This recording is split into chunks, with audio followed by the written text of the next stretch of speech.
KBS 1라디오 뉴스레터 K.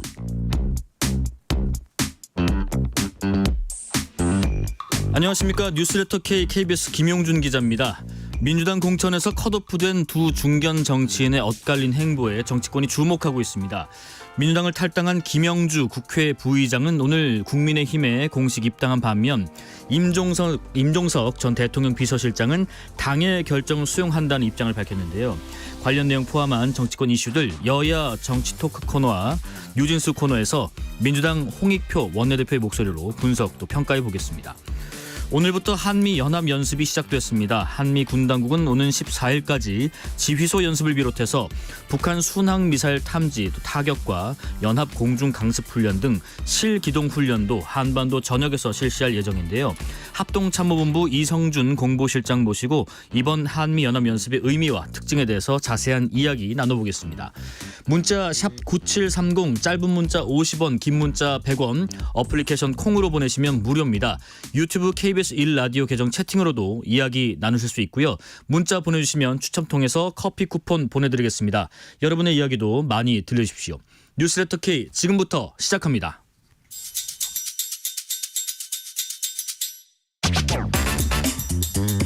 오늘 하루 가장 뜨거운 뉴스들만 골랐습니다. 뉴스레터 K 여야 정치 토크 여명 전 대통령실 행정관 이동수 청년 정치크루 대표 모셨습니다. 안녕하십니까? 안녕하십니까? 안녕하세요. 네. 민주당을 탈당한 김영주 의원이 오늘 국민의힘에 입당을 했고요. 국회 부의장직 사직서도 제출했다고 하는데 요거는 좀 절차를 거쳐서 최종 본회의에서 의결이 되겠죠. 정치가 사리사욕의 도구로 쓰여서는 안 된다라고도 했는데 국회 부의장직도 내려놓기로 한 오늘 김영주 의원의 목소리 한동훈 국민의힘 비대위원장 먼저 듣고 이어서 들어보겠습니다. 정치인은 국가의 발전과 국민의 삶의 질 향상을 위해서 일을 해야 된다고 생각을 합니다. 개인의 사리사욕을 위한 도구로 쓰여져서는 안 된다고 생각합니다. 오늘 김영주 국회 부의장께서 저희와 함께 하시게 되었기 때문에 저희가 더 강해지고 유능해지고 국민들께 봉사할 수 있는 정당이 되었다고 생각합니다. 자, 김영주 의원과 한동훈 위원장의 목소리를 순서대로 들어보셨는데요. 우선은 김영주 의원의 국민의힘 입당 이 선택에 대한 평가 먼저 들어보겠습니다. 여명 행정관님. 예. 예. 일각에서는 김영주 부의장의 입당으로 인해서 국민의힘이 일본의 자민당처럼 변용하고 있다라고 긍정적으로 평을 해주시더라고요. 네네. 그러니까 일본 자민당의 경우에 보수 집권 여당이긴 하지만 그 안에 사회민주주의 세력도 있고 뭐 안보 보수도 있고 또 국가주의 보수도 있어요. 그러니까 여러 계파의 보수들이 이념별로 갈라져 있는 거죠. 예, 예. 네, 이런 식으로 아마 계파 중심의 그러니까 이념 계파 중심의 당으로 변모해가는 것이 아닌가 하는 긍정적인 평가를 해주고 계시고 또 아마 김영주 부의장이 상징하는 것처럼 아마 노동을 담당하는 하는 계파가 긍정적으로 형성될 수 있지 않을까 하는 기대를 합니다. 예. 지금 또 이동수 대표님 김영주 의원이 네. 국민의힘의 입당에 대해서 중도 외연 확장이다. 국민의힘에 이런 긍정적 평가도 있지만은 민주당에서 네. 지금 12년 넘게 의원으로 활동하고 또 문재인 정부 시절에는 장관까지 한 분인데 갑자기 김 의원께서 당적을 바꾼 것을 의아해하는 사람도 있을 것 같습니다. 어떻게 네. 생각하세요? 뭐 이제 오늘 박용진 의원이 말씀하신 것처럼 이제 무소속으로 나와서 당선이 됐다면은 차라리 지금 이렇게 국민의힘으로 이적한 것보다는 네. 그래도 좀 명분은 실릴 수 있었다고 봐요. 그 점에서는 이제 김영주 의원도 큰 어떤 결단을 한 것 같고요. 네네. 근데 이제 그렇게 하게 된 배경 중에 하나가 저는 김영주 부의장이 좀 자존심에 큰 상처를 입은 게 아닌가. 예를 들어서 이제 당에서 공천을 주지 않을 때도 예컨대 그냥 솔직하게 우리는 이번엔 친명 공천을 할 거니까 이번에는 공천 드리기 어려울 것 같습니다. 이러면은 예. 이 정도까지 김영주 부의장은 나오지 않았을 것 같아요. 예. 근데 이제 김영주 부의장이 이렇게 가게 된 과정을 보면은 당신은 이번에 하위 평가 20%고 그 이유 중에 하나가 그 공직자 윤리 항목. 그러니까 이제 김영주 부의장이 이제 2013년에서 16년 사이에 있었던 네네. 그 신한은행 채용 비리 사건에 뭐 연루가 되었다 이런 의혹이 있는데 본인은 또 사법기관도 연락도 못 안 받았다고 하는 했죠. 것을 네. 여기서 평가를 했다라고 또 네, 그래서 반발하고 이제 있죠. 그것도 이미 뭐 한참 전의 일인데 그걸 왜 이제 와가지고 예. 0점을 주느냐 이런 거에 이제 반발해서 나간 거잖아요.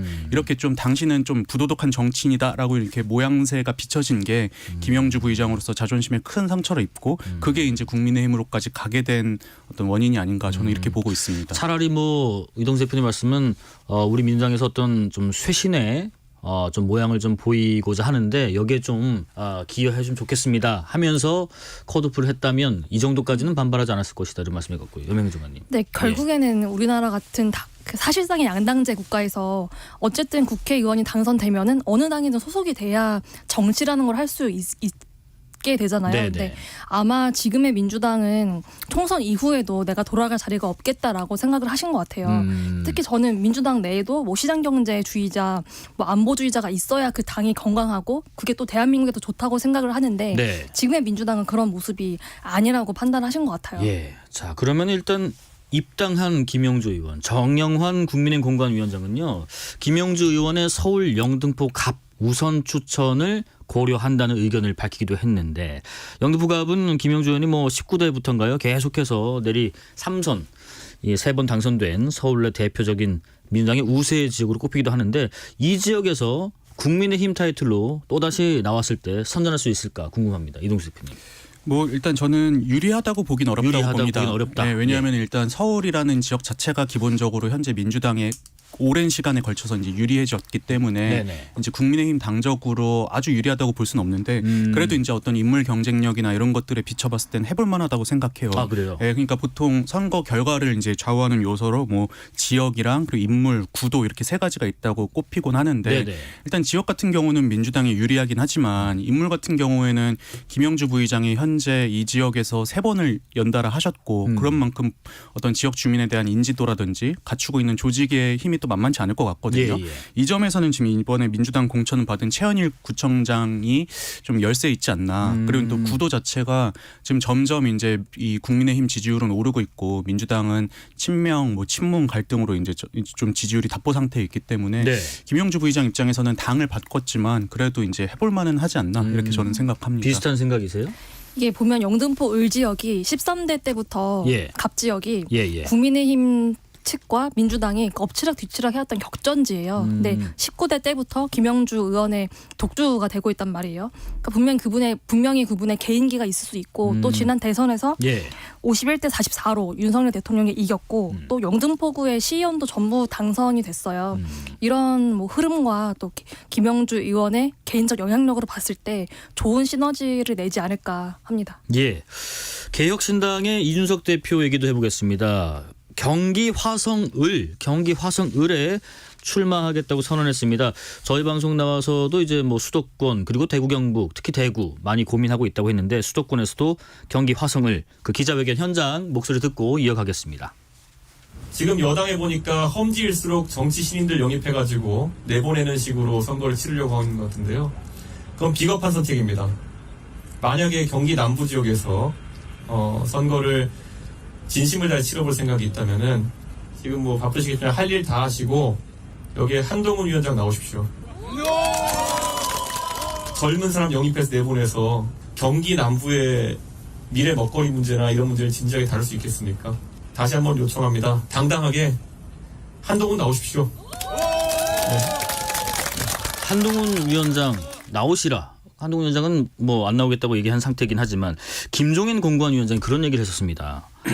보수의 본류인 TK에 출마해서 승부를 걸어야 한다라고 조언한 적이 있는데 선택은 경기 화성을. 이준석 대표의 전략 속내 궁금합니다. 이동수 대표님. 아마 이제 본인도 수도권이랑 대구 쪽이랑 아마 끝까지 고민을 했을 것 같아요. 그리고 사실 이준석 대표의 커리어라든지 향후 미래를 놓고 봤을 때는 이제 보수 지역에서 이 국민의힘의 파일을 뺏어가는 게 훨씬 더 나았을 텐데 근데 문제는 이게 한 2달 전쯤만 해도 유효했을 전략이라고 저는 보거든요. 근데 이제 설 연휴 첫날에 이제 개혁신당이 합당을 다른 당들과 해버렸고 근데 그 모양새가 이제 문제는 이 보수 쪽은 구개혁신당 그러니까 이준석 대표를 중심으로 한 그 세력밖에 없었고 나머지 분들이 다 민주당 소속 분들이었잖아요. 뭐 금태섭, 양양자, 조응천 그리고 그때는 이제 이낙연 전 총리까지 해가지고 이 모양새 자체가 개혁신당이 민주당 의원들 사이에 이준석 대표가 둘러싸는 쌓인 이런 모양새가 돼버려가지고 그게 이제 대구 지역에서 좀 소구하기는 좀 어려웠던 것 같아요. 그래서 이제 이준석 대표도 아무래도 이번에 이제 본인이 4번째 도전이고 하다 보니까는 현실적인 어떤 당선 가능성을 따져봤을 테고 그런 점에서 아마 저는 경기 남부를 선택한 게 아닌가 생각합니다.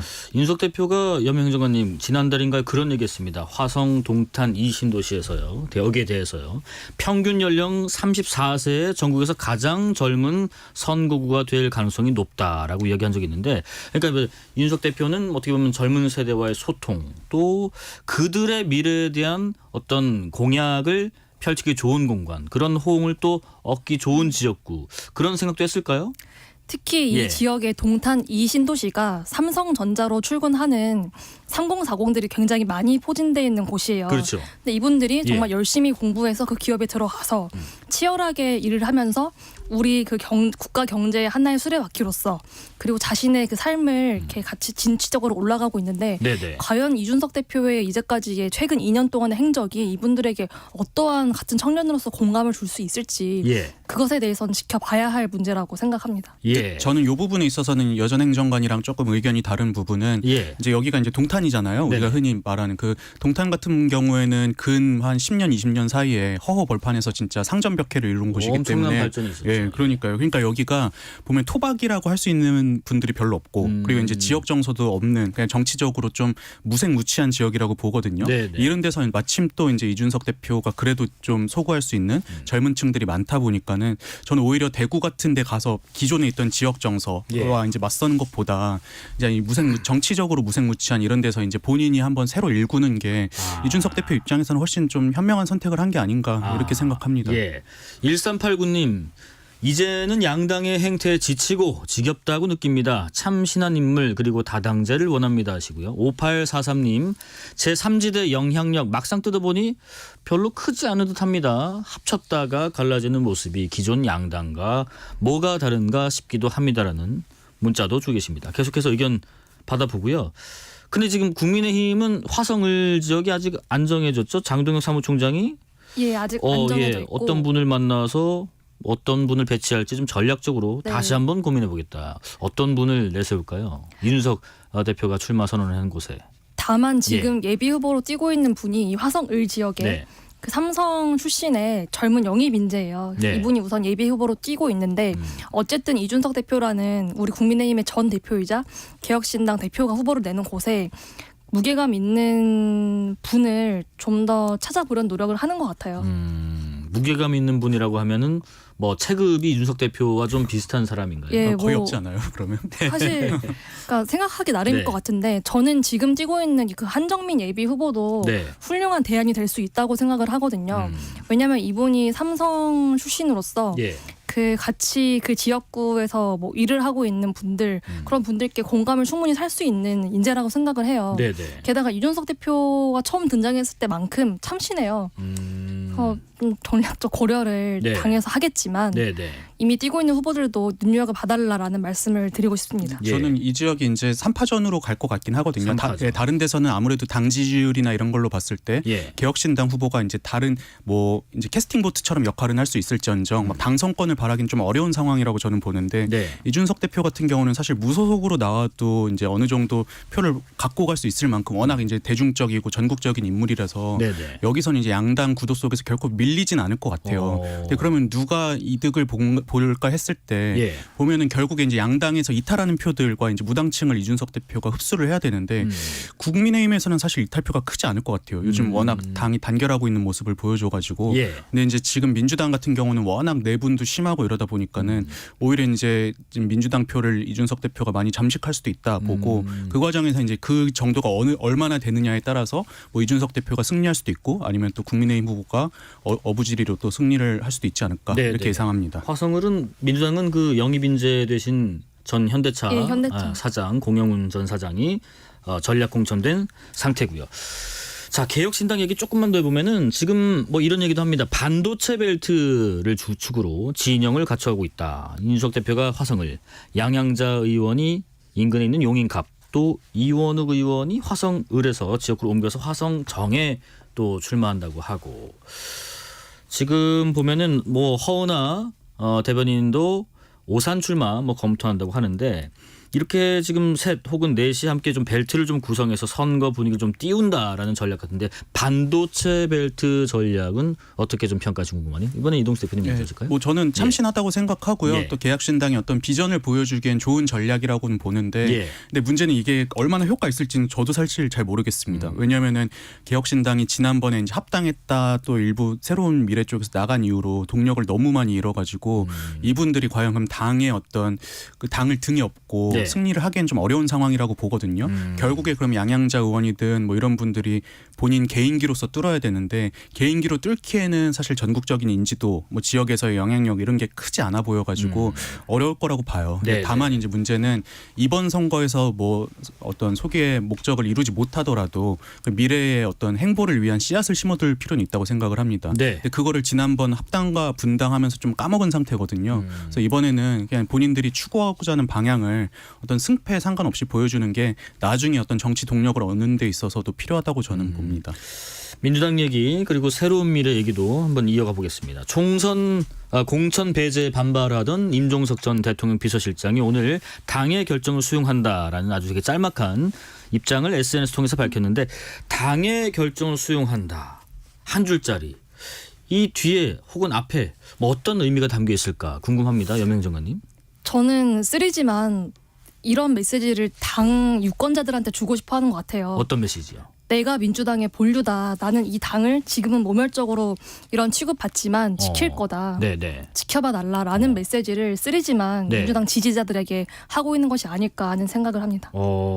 일단 뭐 일보 전진 내지는 이보 예, 전진 외 예. 뭐 한보 후퇴 예, 정도로. 예, 사실 예. 임종석 실장 같은 경우에는 지금의 이 이재명 대표 예. 체제로 구축된 이 당 이전의 민주당의 본류에 해당하는 사람이에요. 근데 이게 이재명 대표가 지금 이런 식으로 공천 잡음을 정말 폭발적으로 일으키고 있는데 이게 총선 이후에 분명히 어떠한 책임론을 피해갈 수는 없을 거예요. 게다가 사법 리스크도 여전하고요. 네네. 그래서 이런 상황에서 기다리면은 때가 오지 않나라는 생각으로 이렇게 올리는 것 같습니다.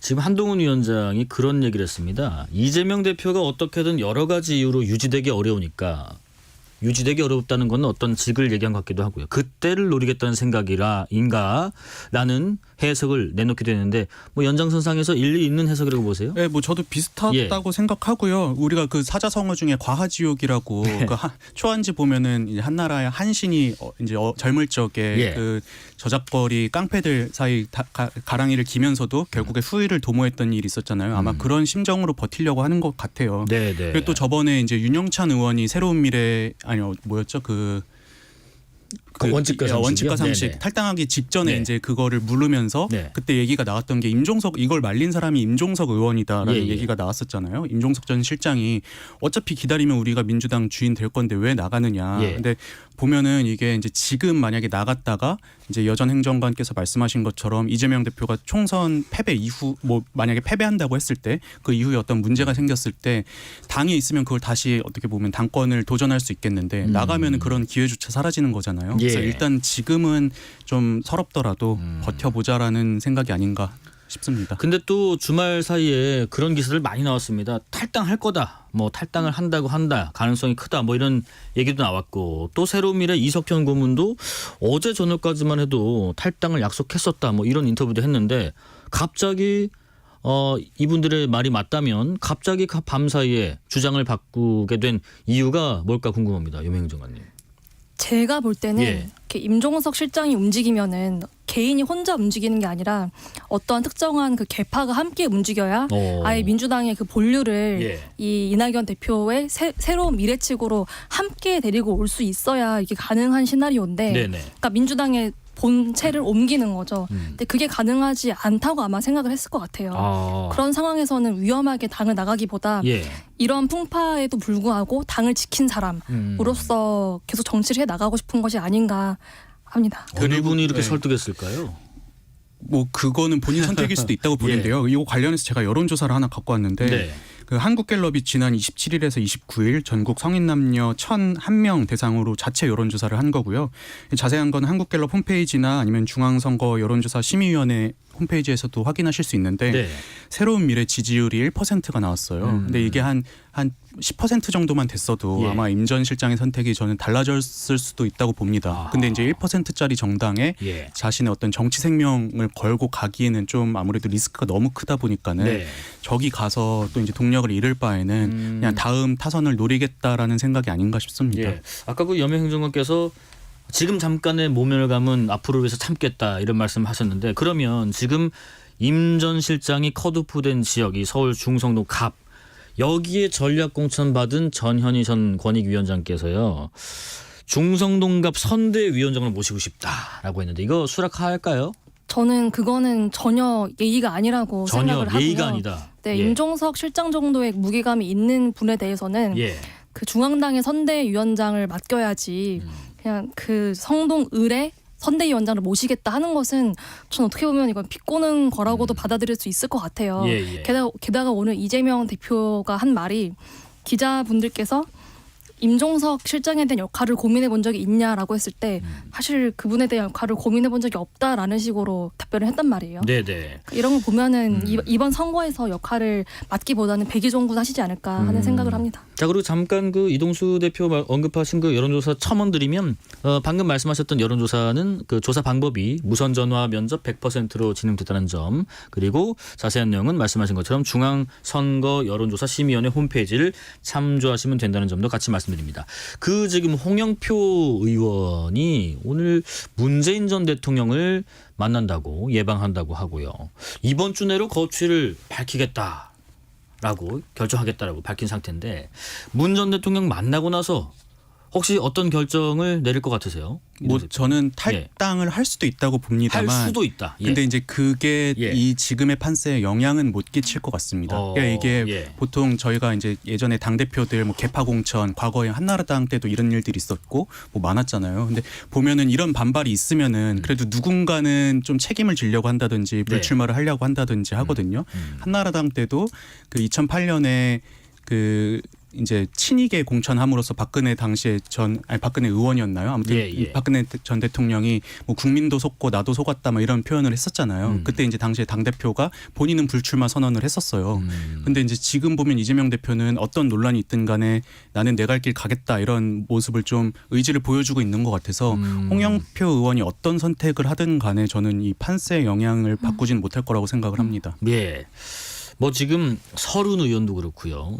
홍영표 의원도 그렇고 계속 얘기 나오면서 서른 의원이 또 홍영표 의원하고 소통을 계속 하고 있다 하면서 어떤 연합체, 뭐 민주연합으로 연대하겠다 이런 입장도 밝힌 상황에서 홍 의원께서 어떤 결정을 할지도 계속 지켜보겠습니다. 이낙연 새로미래 공동대표는 광주 출마 기자회견을 하기로 3일인가요? 뭐 어젠가요? 하기로 했었지만은 연기를 잠깐 했었는데 이유는 민주 세력의 결집이었고요. 오늘 다시 기자회견 했죠. 광주 출마에 대해서요. 일단 이낙연 공동대표의 출마 선언 좀 특이점 좀 보이시는 특징이 있었는지 궁금합니다. 저 같은 경우에는 네. 광주 지역의 민주당 유권자분들이 향한 사과 이게 인상 깊었어요. 근데 그 사과 내용 중에 이런 게 있는 거예요. 예. 과거에 이명박 박근혜 두 전직 대통령에 대한 뭐 사면을 건의한 것에 대해 사과를 드린다라는 발언을 하신 거예요. 근데 네네. 아무래도 제3정당으로서 민주당의 어떻게 보면 텃밭에서 도전을 하시는 거잖아요. 네. 그러니까 이분이 갖고 있는 강점은 어쨌든 보수 언론사인 동아일보 출신으로서 나름 네. 합리적인 목소리를 내신다고 해서 중도 측에서 반응이 좋았던 것인데 네네. 이렇게 이명박 박근혜 두 전직 대통령에 대한 그 사면을 촉구했던 것을 사과드린다라는 식으로 좀 앞으로는 강성 발언을 하면서 총선 메시지를 내지 않을까. 그리고 또 그런 것들이 저는 이낙연 대표의 좀 정치 생명에는 그다지 도움이 안 될 것 같다는 생각이 들어서 좀 네. 안타깝게 봤습니다. 안타까웠다. 이동수 대표님. 저도 똑같은 부분을 눈여겨봤는데요. 예. 이제 그 사면 제안 건의했던 걸 이제 사과한 게 저는 그 동안에 이제 새로운 미래가 추구하고자 했던 포지션이 이제 중도 확장 뭐 약간 이런 거였잖아요. 예. 근데 이제는 전략을 바꿔가지고 좀 선명성 경쟁을 하려는 것 아닌가 싶고요. 그 원인 중에 하나가 지금 이낙연 대표 스스로는 지금 민주당이 민주당으로서의 기능을 못 하고 있다고 생각을 하는 것 같아요. 네. 그래서 오늘 보면은 그 발언 중에서도 뭐 김대중 노무현 정신이 사라졌다. 그 진짜 민주당의 정신과 문화를 뭐 되살리겠다 이런 표현들을 했는데 앞으로의 포지셔닝을 뭐 중도 확장 이것보다는 우리가 진짜 민주당이고 진짜 민주당의 본류다. 약간 이걸 어필하려는 목적인 것 같습니다. 네. 뭐 본인께서도 그 새로운 미래를 꾸리시면서 그런 말씀하셨죠. 진짜 민주당을 만들겠다는 얘기 하신 것처럼 그런 행보로 보인다는 출마 기자회견 얘기도 들어봤고요. 국민의힘에서는요. 지금 한동훈 국민의힘 비대위원장이 이재명 대표와 함께 1대1 토론, TV 토론 제안을 하고 있습니다. 오늘 토론 관련해서는 응하는 게 1당과 2당의 대표로서 도리라고 생각한다. 당연히 응할 것이다라고 좀 한 번 더 토론을 받으라 이렇게 압박을 하기도 했는데 뭐 여러 언론사들에서 요청이 들어왔다고 해요. 근데 한동훈 대표 그리고 이재명 대표, 한동훈 대표 간의 양자 토론, TV 토론 성사가 될까요? 어떨까요? 전 절대 성사가 되지 않을 거라고 생각을 하고요. 네. 이재명 대표가 받을 수 없는 토론이에요. 그러니까 지금 이재명 대표가 당신이 공천에서 배제하고 그리고 망신을 준 의원들이 참여하고 있는 원내대표 회의에서도 나는 발언하지 않겠다라고 계속 문제를 회피하는 모습들을 보이고 있거든요.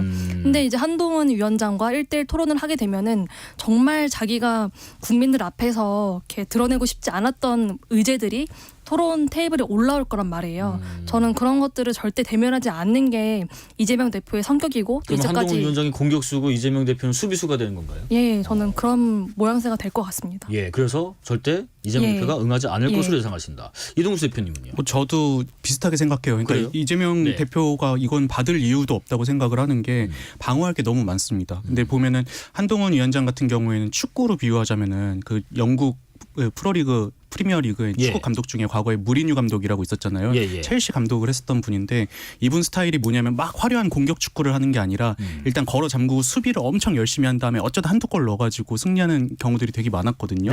한동훈 위원장이 그런 모습들을 지금 많이 보여주는 것 같아요. 보면은 막 말을 뭐 강하게 하고 해서 뭐 득점을 하려는 게 아니라 일단 실수만 하지 말자 이런 이런 이제 모습들을 많이 보여줬는데 그런 한동훈 위원장이 이렇게 적극적으로 토론을 하고 있다는 건 토론을 이제 요구하고 있다는 거는 본인은 이제 더 이상 수비할 게 없다라고 판단을 한 것 같아요. 왜냐하면 당도 이미 갈등도 거의 없는 상태고 공천도 정리된 상태고 한데 이재명 대표는 뭐 개인 문제도 있지만은 이런 공천 갈등이나 등등 해가지고 수비할 영역이 너무 많기 때문에 이거는 굳이 받을 이유가 있나 이런 생각이 들었습니다. 이재명 대표는 또 그런 얘기를 먼저 하던데요. 대통령 취임하시고 나서 제가 야당 대표로 취임한 이후에 국정을 놓고 대통령과 단 한 차례도 못 만났다. 대통령과 야당 대표의 대화가 먼저다. 뭐 영수회담을 먼저 해야 된다. 이런 의견 같은데 이것도 뭐 어렵겠죠? 그러니까 대통령의 입장은 당대표끼리의 만남 이것이 우선이다. 네, 그걸 건너뛰고 대통령과 야당 대표가 만나는 것은 맞지 않는다. 현재 우리 당 당대표에 대한 그러니까 여당 당대표에 대한 얘기가 아니다라는 입장입니다. 근데 저는 그 부분은 또 이제 윤석열 대통령의 책임도 어느 정도 있다고 보는 게 이재명 대표 같은 경우에는 물론 과거에는 지금보다 본인의 어떤 입지나 이런 게 탄탄하고 유리했으니까 그런 측면도 있겠지만 그래도 거듭 여러 차례 이제 윤석열 대통령한테 만나자라고 얘기를 했거든요. 근데 그거를 이제 계속 대통령실에서 무시하고 결국에 이제 제대로 얘기를 나눈 적은 한 번도 없는 거잖아요. 근데 만약에 이제 윤석열 대통령이 좀 포용적으로 나섰다라면 오히려 이제 이재명 대표가 좀 궁지에 몰리지 않았을까. 그 부분에 있어서는 좀 대통령실이 그동안 많이 거절을 했던 부분이 좀 뭐 개인적으로도 아쉬운 부분인 것 같습니다. 어쨌든 뭐 대통령이나 대통령실의 최근의 그 입장은 그거였던 것 같습니다. 그 말씀하신 것처럼 양당 대표의 대화가 먼저 선행이 되고 그러면 얼마든지 같이 만날 수 있다. 그리고 영수회담이라는 게 좀 과거의 것들 아니냐 이런 얘기도 한 적도 있고요. 만약에 그래도 어렵다고 예상하셨지만은 1대1 토론이 성사가 된다면 한동훈 위원장 그리고 이재명 대표에게 이것에 대한 입장을 한번 들어볼 만하다. 뭐가 있을까요? 저는 솔직히 말하면 민주당 지지자 입장에서 또 정통 민주당의 모습을 아주 기다리고 다시 보고 싶어하는 민주당 지지자 입장에서 이렇게 우리 당을 오로지 당신을 보호하기 위한 방탄제명당으로 이끌고 있는데 여기에 대해 당신이 어떻게 책임을 지려고 하냐라는 그런 입장을 물어볼 수 있으면 물어보고 있습니다. 아, 민주당 지지자분들이 궁금해할 네, 만한 입장에서는 네. 말씀이신 거죠. 네. 민주당 지지자라는 예. 말씀이 아니신 거고요. 예, 기동세 편님. 저는 좀 비전 얘기 좀 들어봤으면 비전 좋겠어요. 얘기요? 예, 그동안 보면은 이제 국민의힘은 계속 이재명 대표의 사법 리스크나 이런 것들 문제 걸고 있고 예. 민주당 같은 경우는 지금 거의 몇 년째 내내 이제 검찰 개혁 얘기만 하고 있는데 이런 문제들은 이번 총선 때는 좀 접어두고 진짜 민생 현안들에 대한 어떤 심도 있는 토론이나 이런 것들을 깊이 있게 들어봤으면 좋겠다. 이런 좀 마음이 강합니다. 양 네. 대표 모두에게요. 네네. 네네. 자, 여기까지 말씀 듣겠습니다. 지금까지 여명 전 대통령실 행정관 그리고 이동수 청년 정치크루 대표였습니다. 고맙습니다. 감사합니다. 감사합니다. 실시간 교통정보 알아보겠습니다. 교통정보센터 유하영 리포터 나와주세요. 네, 이 시각 교통정보입니다. 지금 서울 가산 디지털 단지역 부근 음식점에서 화재가 발생했습니다. 지하철 1호선 가산 디지털 단지역 상행선이 무정차 운행 중입니다. 참고하셔야겠고요. 서울 시내에서는 퇴근길 정체가 조금씩 늘고 있습니다. 강변북로 구리 방향 가양대교 1차로에 고장난 차가 서 있습니다. 더 가서 한남대교 부근 2차로에도 고장난 차를 처리하면서 한강대교부터 막힙니다. 고속도로는 아직까진 정체가 심하진 않은데요. 수도권 제일순환고속도로 구리에서 판교 방향 송파 부근 1차로에서 사고 났습니다. 서하남부터 막히고요. 경부고속도로 서울 쪽으론 양재에서 반포까지만 정체입니다. 평택 시흥고속도로 시흥 방향 마도 분기점에서 남한산 분기점까지 밀립니다. KBS 교통정보센터였습니다. 퇴근길 당신과 함께 읽는 세상 이야기 KBS 1라디오 뉴스레터 K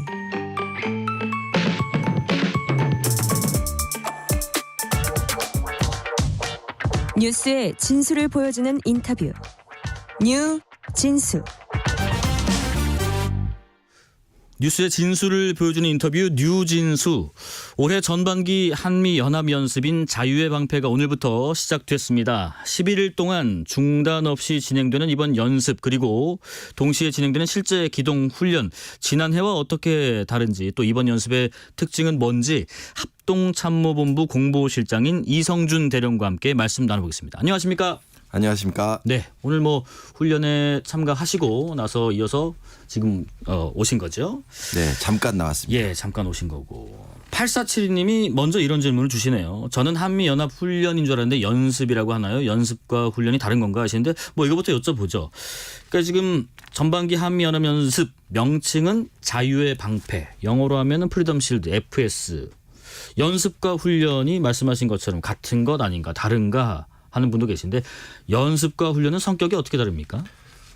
일반인 분들 민간인 분들은 연습과 훈련이 같은 것이라고 인식할 수 있는데요. 네네. 넓은 의미에서는 훈련이라고 모두 다 볼 수 있습니다. 그런데 군에서는 그 목적과 방법에 따라서 훈련과 예. 연습으로 구분해서 사용하고요. 예. 연습은 엑서사이즈입니다. 예. 지휘소를 중심으로 하고 작전 계획이나 예규 등을 검증하는 것이고 FS 연습, UFS 연습, 태극 연습 이런 것들이 있습니다. 예. 반면에 훈련은 트레이닝이라고 하고 예. 작전 부대가 현장에서 실기동하면서 숙달하는 것입니다. FTX 또 야전에서 뭐 하는 실기동 훈련 이럴 때 훈련이라고 사용하고요. 네네. 지금 하고 있는 FS 연습 그리고 야외 기동 훈련에서 대비해 보면 FS 연습은 한미가 사전 설정한 위기 상황, 예. 전시 전환, 전면전 이런 것들을 다양한 상황 속에서 연합사와 합참, 각 작전사 지휘소가 작전 계획에 따라서 움직이는 조치하는 것이고 네네. 야외 기동 훈련은 한미 연대급 이하 부대가 예. 훈련 목적에 맞게 임의 지역에서 작전 계획의 일부분을 실제로 해본다든가 자체 계획에 따라서 일부를 진행하는 그런 것들을 이제 해본다고 볼 수 있겠죠. 예. 그러니까 이제 뭐 조금 더 쉽게 예를 들자면 실내에서 어떤 한 일정한 공간에서 이러한 시나리오들이 한미가 같이 했을 때 어떻게 할 건지 뭐 토의도 해보고 얘기도 나눠보고 하는 것들이 연습이라고 친다면 네. 그 기간 동안에 그럼 이 포인트를 잡아서 실제로 한번 몸으로 뛰어봤을 때는 어떨까? 이거는 한번 훈련이라고 네. 볼 수 있는 거고. 그렇습니다. 그런 것 같습니다. 이번 그럼 연습의 특징은 뭘지 궁금한데요. 그리고 지난해처럼 11일 연속으로 진행된다고 들었습니다. 네. 예. 이번 연습의 핵심은 북핵 위협 무력화라고 볼 수 있습니다. 북핵 위협을 무력화한다. 네, 이것이 핵심이고요. 북한의 핵 사용을 하지 못하도록 억제하고 방지하는 것이 이번에 주 목적입니다. 네, 네. 최근에 또한 그 우크라이나와 러시아전, 이스라엘과 하마스에서의 그런 전쟁 교훈, 또 변화하는 위협들 이런 것들을 반영한 상황을 우리 이번 연습 때에도 적용시켜서 훈련하고 있고요.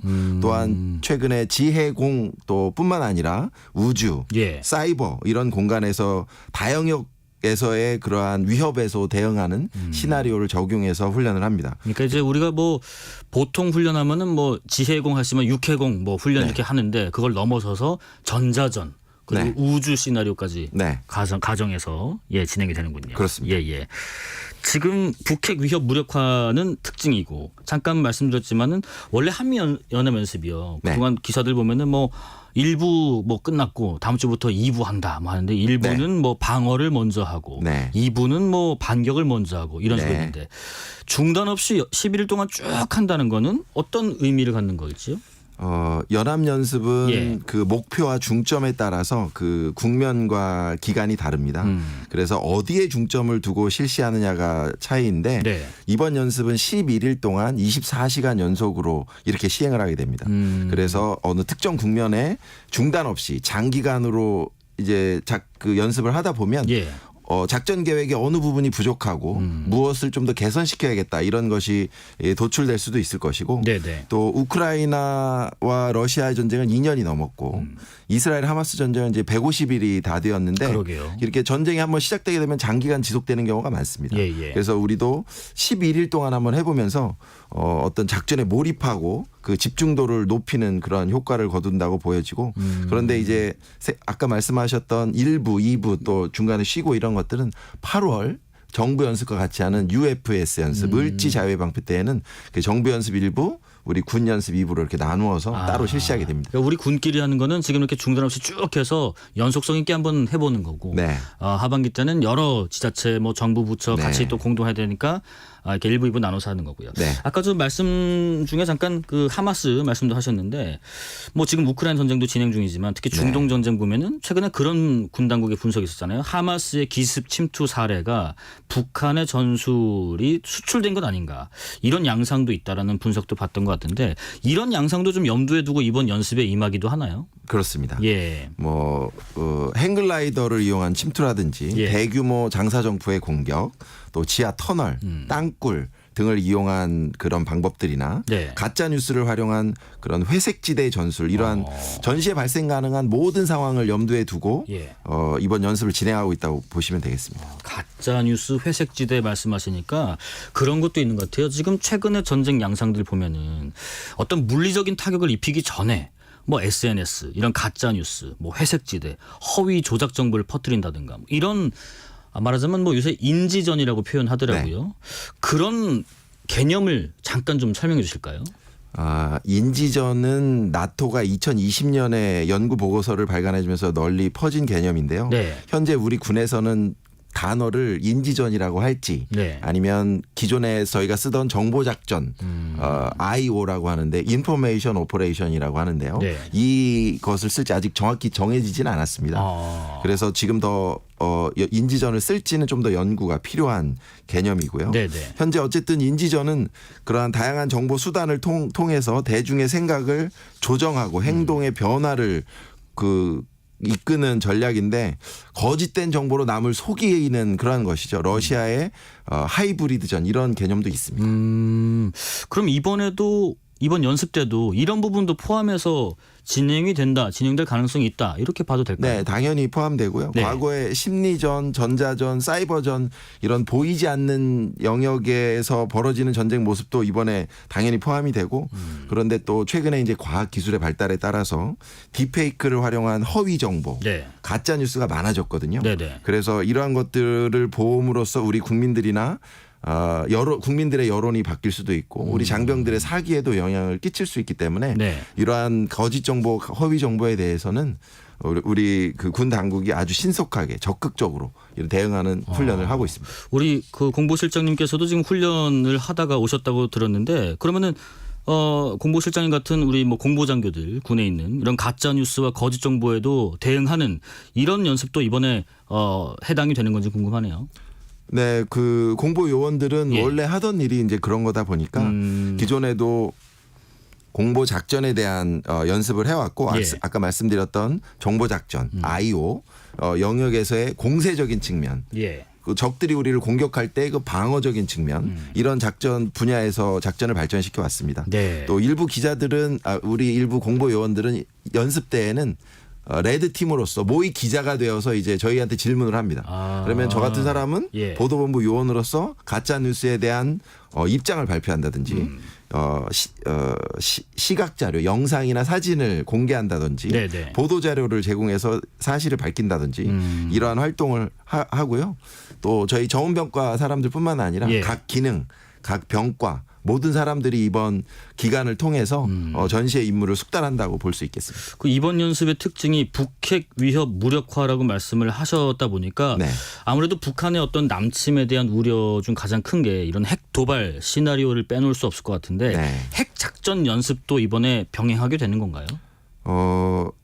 이번 연습에서는 아까 말씀드렸듯이 NCG라고 하는 뉴클리어 컨설턴트 그룹이라고 하는 미국과 우리 한국 대통령이 맺은 NCG 그룹이 있지 않습니까? 네네. 그 틀 안에서 북한이 핵을 사용하지 못하도록 억제하고 방지하는 것이 주 핵심이니까 뭐 말씀하신 것처럼 뭐 네. 핵이 떨어지거나 이런 상황은 없지만 그걸 최대한 예방하고 뭐 외교적인 수단까지 모든 것을 동원해서 그걸 막는 것이 이번 훈련의 주된 점이죠. 그러니까 이제 공보실장님 말씀은 북한이 핵을 쓴 상황을 가정해서 연습이나 훈련이 이루어지기 이전 상황, 애초에 그 사용을 하지 못하게 네. 위협을 먼저 무력화하는 그런 부분에 염두에 두고 그렇죠. 초점을 두고 연습이 진행된다. 네. 이렇게 이해하면 될까요? 그렇습니다. 예. 자, 한미 연습 기간에는 그 실제 기동하는 아까 말씀하신 연합 훈련, 네. 훈련도 병행되는데 이번 훈련에 동원되는 한미 양국군의 어떤 규모랄까요, 양상이랄까요, 어떻게 되나요? 야외 훈련 규모는 이제 각 지휘관들이 정하기 때문에 네. 상급 부대가 뭐라고 이렇게 주지는 않습니다. 그래서 제대별로 규모와 환경을 고려해서 각급 부대장 판단하에 인원을 결정하고요. 예, 예. 구체적인 인원은 저희가 말씀은 못 드리고 작년과 비슷한 규모다. 그런데 한국에 있는 주한미군의 전력들은 대다수가 참여한다. 이렇게 말씀드릴 수 있겠습니다. 혹시 뭐 규모와 별개로 훈련도 예년과 비슷한지 아니면 이번에 조금 더 보완되는 특징이 있을지 궁금하네요. 이번에는 그 연합 야외 기동 훈련을 작년에 23회에서 올해는 48회로 좀 이렇게 한 횟수를 2배 정도 늘렸군요. 늘렸습니다. 네네. 그래서 이제 뭐 육해공, 해병 또 이런 각 군들이 한반도의 전 지역에서 지상, 해상, 공중에서 한미가 같이 이제 뭐 같이 잠도 자고 밥도 먹고 뭐 장비도 타고 이동하면서 예. 또 훈련을 진행하게 될 것입니다. 2배나 늘린 이유는 있을까요?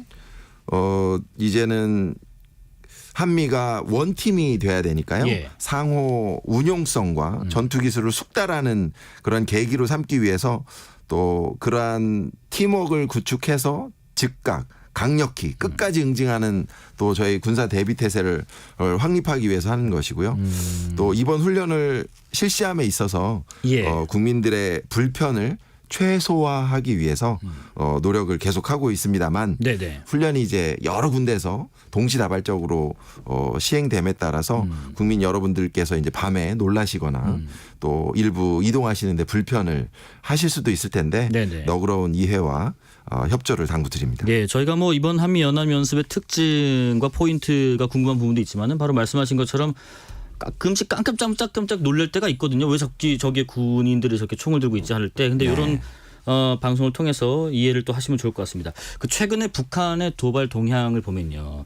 다양한 투발선으로 뭐 도발을 했지만은 특히나 새해 들어서 순항 미사일 발사 이걸 참 여러 차례 했는데 네. 이번 연습이나 훈련 때 여기에 대한 뭐 탐지랄지 대응이랄지 이런 훈련과 연습도 병행이 되나요? 네. 지금 연습은 북한의 다양한 도발에 대해서 전 영역에 대해서 걸쳐서 진행하고 있기 때문에 네. 당연히 포함됩니다. 또 연습 상황에서도 북한의 미사일 발사하는 그런 상황도 있고 예. 그런 연습 상황에 대해서 탐지, 대응하는 그 시나리오도 포함돼서 지금 하고 있고요. 네. 또 연습뿐만이 아니라 실제적으로도 우리 군이 그 북한의 탄도미사일, 순항미사일 또 이런 움직임을 파악하고 있고 그것이 발사됐을 때 그에 대한 대응하는 훈련이나 우리 그 능력과 태세도 네. 유지하고 있습니다. 기존의 뭐 탄도미사일 뭐 다른 미사일뿐만 아니라 이렇게 순항미사일을 북한이 계속해서 발사하는 시험 발사는 이 의도는 지금 군 당국에서 뭐라고 분석하는지 궁금하고 네. 향후에 그 이름 순항미사일에도 탄도미사일처럼 북한의 주장처럼 핵을 탑재할 수도 있는 건가요? 네.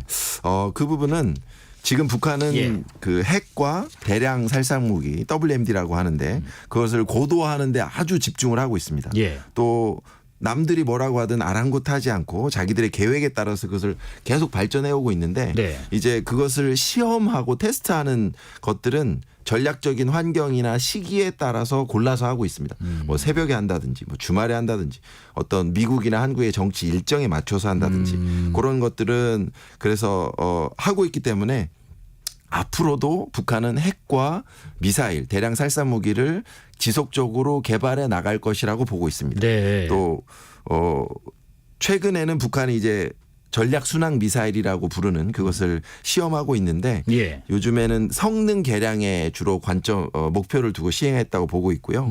그래서 또 지상이나 해상, 수중 예. 이런 다양한 플랫폼에서 발사하는 그런 연습을 하고 있어서 향후에도 그런 그 실험이나 비행 안전성이나 정확도를 높이기 위한 그런 것들은 계속 될 것이라고 보이고요. 예, 예. 이제 핵을 탑재할 수 있냐 여부는 상당히 중요한 문제인데 그거에 대해서는 좀 더 분석이 필요하다고 보여집니다.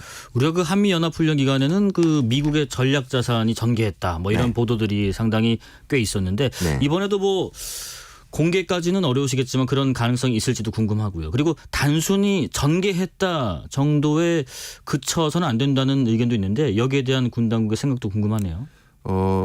전략 자산이 전개를 하게 되면 예. 그게 그 나라와 우리나라와 이렇게 협의를 해서 공개를 합니다.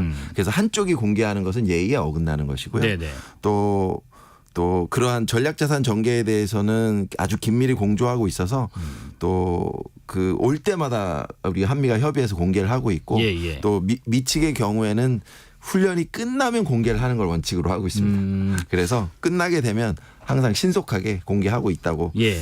생각해 주시면 좋겠습니다. 그리고 북한이요. 항상 이 한미연합 연습 기간에 그런 주장을 합니다. 북침 전쟁 연습이다라고 네. 주장을 하는데 그러면서 우리가 또 전쟁 고조 위기를 높이고 있다. 이런 주장도 동시에 합니다. 네. 여기에 대해서 반박하신다면요?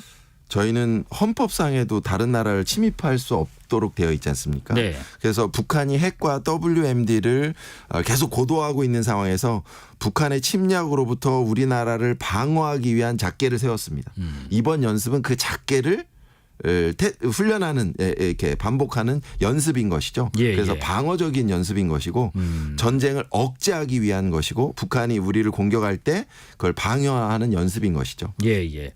이번 연습과 약간 별개일 수도 있는데요. 최근에 그 신원식 국방부 장관께서 국지전이 전면전을 확산될 가능성은 낮다고 봤는데 그 이유를 우리가 뭐라고 생각하면 될까요? 네, 제가 뭐 그 장관님의 생각을 100% 이해할 수는 없지만 예.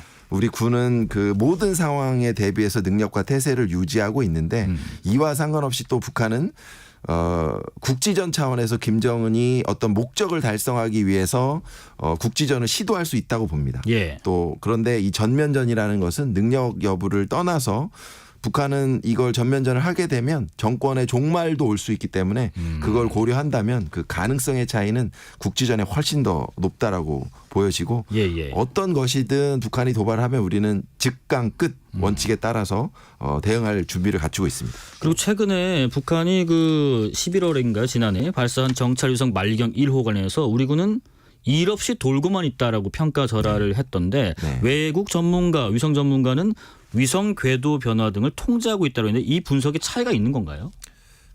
말리경 1호가 10km 정도 고도가 떨어졌다가 예. 올라갔다라고 이렇게 분석을 했는데 네네. 북한은 그러한 궤도를 계속 유지하고 그냥 돌고 있습니다.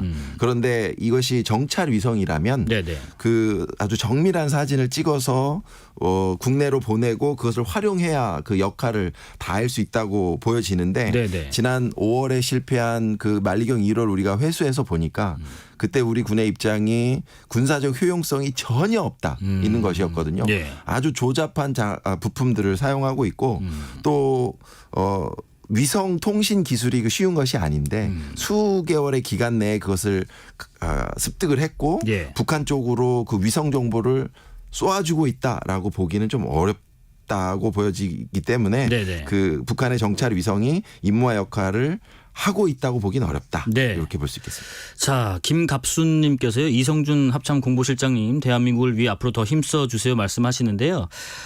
우리 군 정찰 위성의 수준은 어떤지 하고 동시에 한미연합연습 또 한미연합훈련의 중요성도 같이 청취자분들에게 마지막으로 설명해 주시죠. 네, 군 정찰 위성 1호기는 작년 12월에서 네. 발사되는 현재 정상적으로 운용되고 있습니다. 그래서 지금 영상을 보정하고 검정하는 작업을 하고 있고 3월 중순부터 운용 시험 평가 후에 6월 달경에 이제 군에 전력화될 것으로 보이고 있고 네. 우리나라의 광학 과 적외선 기술이 굉장히 우수하기 때문에 북한 거에 비해서 비교할 수 없을 아주 높은 장비를 탑재하고 있다면 우리 정찰 위성은 상당히 높은 수준의 역량을 발휘할 것으로 생각을 합니다. 네. 또 우리 그 연합 연습이 이러한 연습을 해야 연합 방위 태세를 유지하는데 아주 그 한미 동맹을 강화하고 북한의 위협에 대비하는 꼭 필요한 훈련이라는 것을 인식해 주시기 바라고 예. 일부 국민들께서는 약간 불편하신 점이 있더라도 연합 연습에 참여한 장병들을 격려해 주시고 칭찬해 주시면 큰 도움이 될 것이라고 생각합니다. 알겠습니다. 여기까지 말씀 듣겠습니다. 지금까지 합동참모본부 공보실장 이성준 대령이었습니다. 고맙습니다. 감사합니다. 6시에 2부 이어가겠습니다.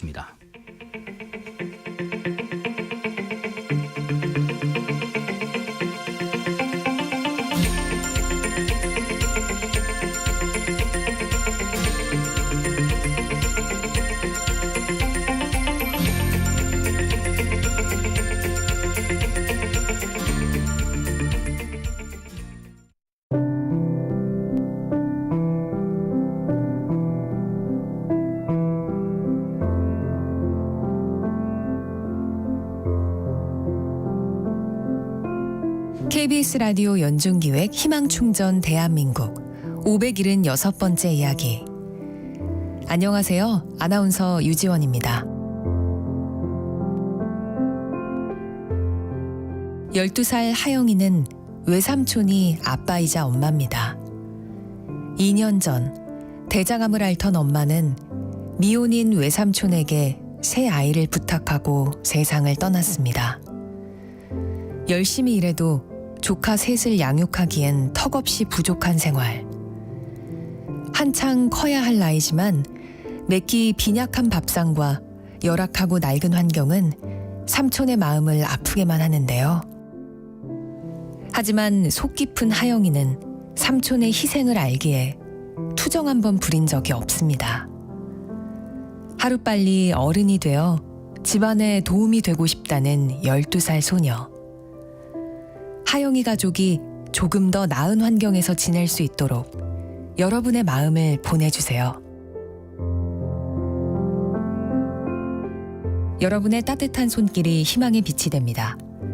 ARS 060-700-1580 060-700-1580 한 통화 3,000원으로 희망을 선물해주세요.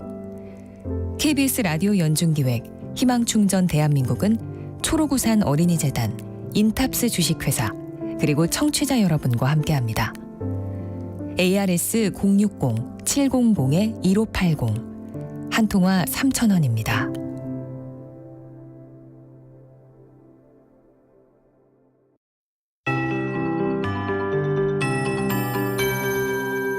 KBS 58분 날씨. 꽃샘추위가 물러간 뒤 공기가 많이 탁해졌습니다. 지금 경기, 충청, 남부지방에 먼지가 쌓여 있는데요. 특히 경기 남부와 충청권에 초미세먼지 주의보도 발령 중입니다.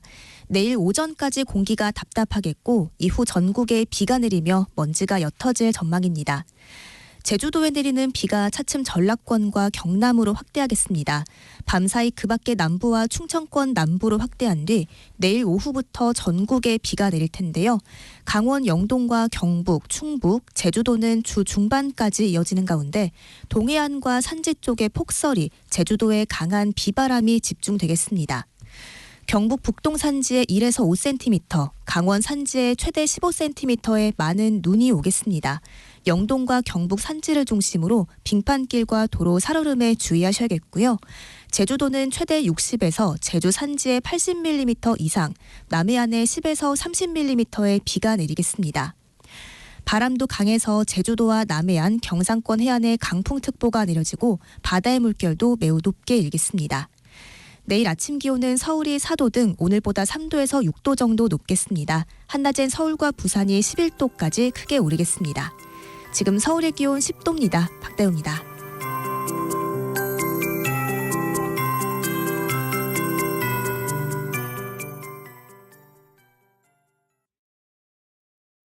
정성을 다하는 국민의 방송 KBS가 6시를 알려드립니다. AM 711kHz, FM 97.3MHz, KBS 1라디오입니다. HLKA.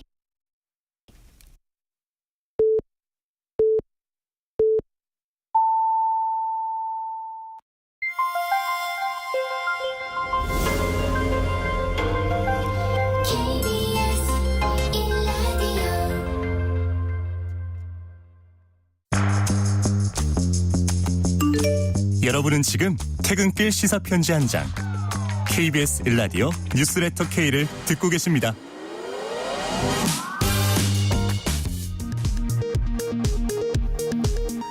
이 시각 라디오 정보센터 뉴스입니다.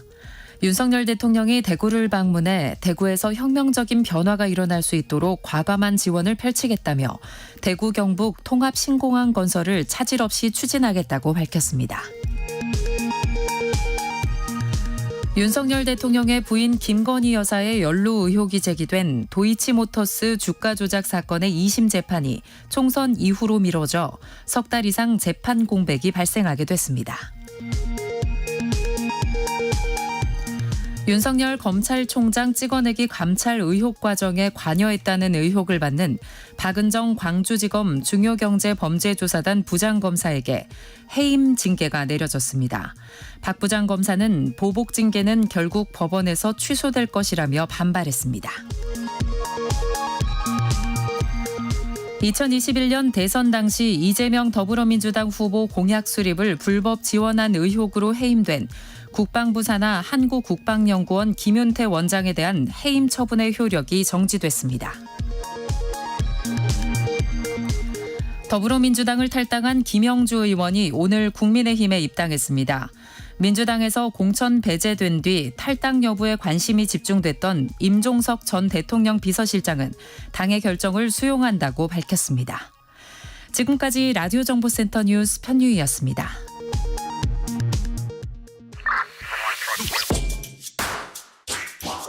뉴스의 진수를 보여주는 인터뷰, 뉴진수.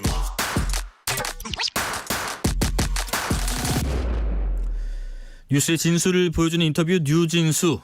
주요 정당들의 총선 공천 작업이 마무리 단계에 접어들었습니다. 이 과정에서 민주당은 극심한 공천 갈등을 겪고 있는 것 같은데요. 이재명 당대표는 무리하게 공천하지 않았고 최대한 경쟁을 보장했다고 말했습니다. 관련해서 민주당 홍익표 원내대표 전화로 연결해서 말씀 나눠보겠습니다. 대표님 안녕하세요. 네, 반갑습니다. 네, 반갑습니다. 우선은 임종석 전 대통령 비서실장이 컷오프 공천 배제라는 당의 결정을 받아들였는데요. 탈당 가능성도 제기가 됐었는데 그러지 않기로 결정을 한 것 같은데요. 민주당 지도부는 지금 이를 어떻게 평가하고 계신지 궁금하네요.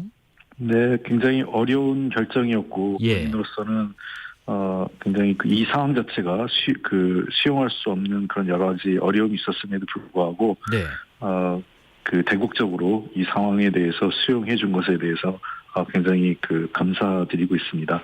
아마 여러 가지로 당의 공천을 둘러싼 논란이나 불편함들이 있었는데 임종석 전 실장의 그런 큰 선택으로서 상당 부분 그 어려움을 해소할 수 있는 그런 그 분위기가 조성됐다라는 측면에서 아주 큰 결단이었다고 생각을 합니다. 네네. 오늘 그 민주당에서는 최고위도 있었는데요. 임종석 전 실장을 비롯해서 혹시 공천 배제된 분들에 관한 논의도 혹시 오고 간 게 있는지 궁금하네요. 뭐 전체적으로 공천 마무리 작업이었기 때문에요. 예. 크게 논란이 된 건 없습니다. 이미 논란이 될 만한 건 지난번에 다 그 발표가 됐고요. 네네. 이제는 마무리되는 건 추가적으로 몇 건에 대해서 이제 안건을 의결하는 과정이기 때문에 큰 논란이 없었습니다. 논란이 될 만한 것이라고 잠깐 언급을 하셨는데 원내대표께서도 지금 며칠 전에 일부 현역 의원분들이 공천에 탈락한 것과 관련해서 매우 부적절했다는 말씀도 하셨었는데 대표적인 예가 뭐 홍영표 의원이신 것 같고요. 최소한 경선은 치렀어야 하지 않느냐 이런 문제 제기였을까요? 예, 그렇습니다. 우리 당이 시스템 공천이지 않습니까? 네. 시스템 공천은 자신이 받은 평가 점수에 따라서 감산과 또는 신인 같은 경우에는 가산 점등이 있습니다. 예. 그러니까 홍영표 의원 같은 경우는 이제 마이너스 10% 하위 10%에 들어온 걸 본인이 밝혔죠. 네. 그 경우에는 이제 최고 마이너스 30%를 감산받습니다. 그리고 도전하는 사람들이 신인들이었기 때문에 추가 10%가 있었거든요. 네네. 그런 경우를 감안하면 대략 플러스 마이너스 한 40% 정도의 가감산이 차이가 있는 거 아니겠어요? 네. 그런 정도면 대체로 아마 홍영표 의원이 아무리 지역 기반이 탄탄하다 하더라도 승리하기가 쉽지 않았을 겁니다. 그래서 홍영표 의원은 경선만 시켜준다면 내가 탈당하지는 않을 거다 이런 의사를 밝혀왔고 우리 당의 시스템 공천의 기본 정신이라는 것은 가감산을 바탕으로 해서 경선을 붙여주는 게 기본 원칙이 아니냐 이런 문제 제기를 했던 것입니다. 네. 지금 홍영표 의원 관련해서 또 거취도 주목이 되고 있는데 오늘 문재인 전 대통령 예방한 내용도 지금 나왔는데요. 잠깐 말씀드리면 문제의식에 공감하며 안타깝다는 심정을 밝히셨다. 앞으로 어떤 결정을 하더라도 잘 되면 좋겠다는 덕담도 주셨다고 홍영표 의원이 전해왔습니다. 이 메시지의 어떤 말씀대로라면 앞으로 어떤 결정을 하더라도 잘 되면 좋겠다. 탈당을 할 것 같으신가요? 어떻게 해석하실지 궁금합니다. 글쎄요. 그거는 그냥 전직 대통령으로서 그리고 오랫동안 홍영표 의원 같은 경우는 문재인 대통령과 인연이 많은 분이거든요. 네. 그러다 보니까 원론적인 어떤 덕담이 아니었을까 이렇게 보고요. 이 문제를 갖고 너무 깊은 해석을 할 필요는 없지 않을까 생각을 합니다. 다만 어쨌든 전직 대통령으로서 오랫동안 정치적 동고동락을 같이 했던 홍영표 의원의 경선 과정에 참여 못하고 총선에 이제 민주당 공천을 받지 못한 상황 그리고 탈당 논의가 있는 그런 상황들 자체가 개인적으로 굉장히 안타까웠지 않느냐 그런 의사를 표현하신 것 아니냐 생각을 합니다. 다시 또 임종석 전 실장 얘기 잠깐 하면요. 지금 임종석 전 실장의 어떤 역할론 혹은 거취 문제 이런 얘기도 좀 나오는 것 같은데 전현희 전 권익위원장이 이런 요청을 하셨죠. 중성동갑의 선대위원장을 맡아주면 좋겠다. 지금 민주당에서는 임 전 실장께서 어떤 역할을 해주시면 좋겠다 바라는 부분이 있으실까요?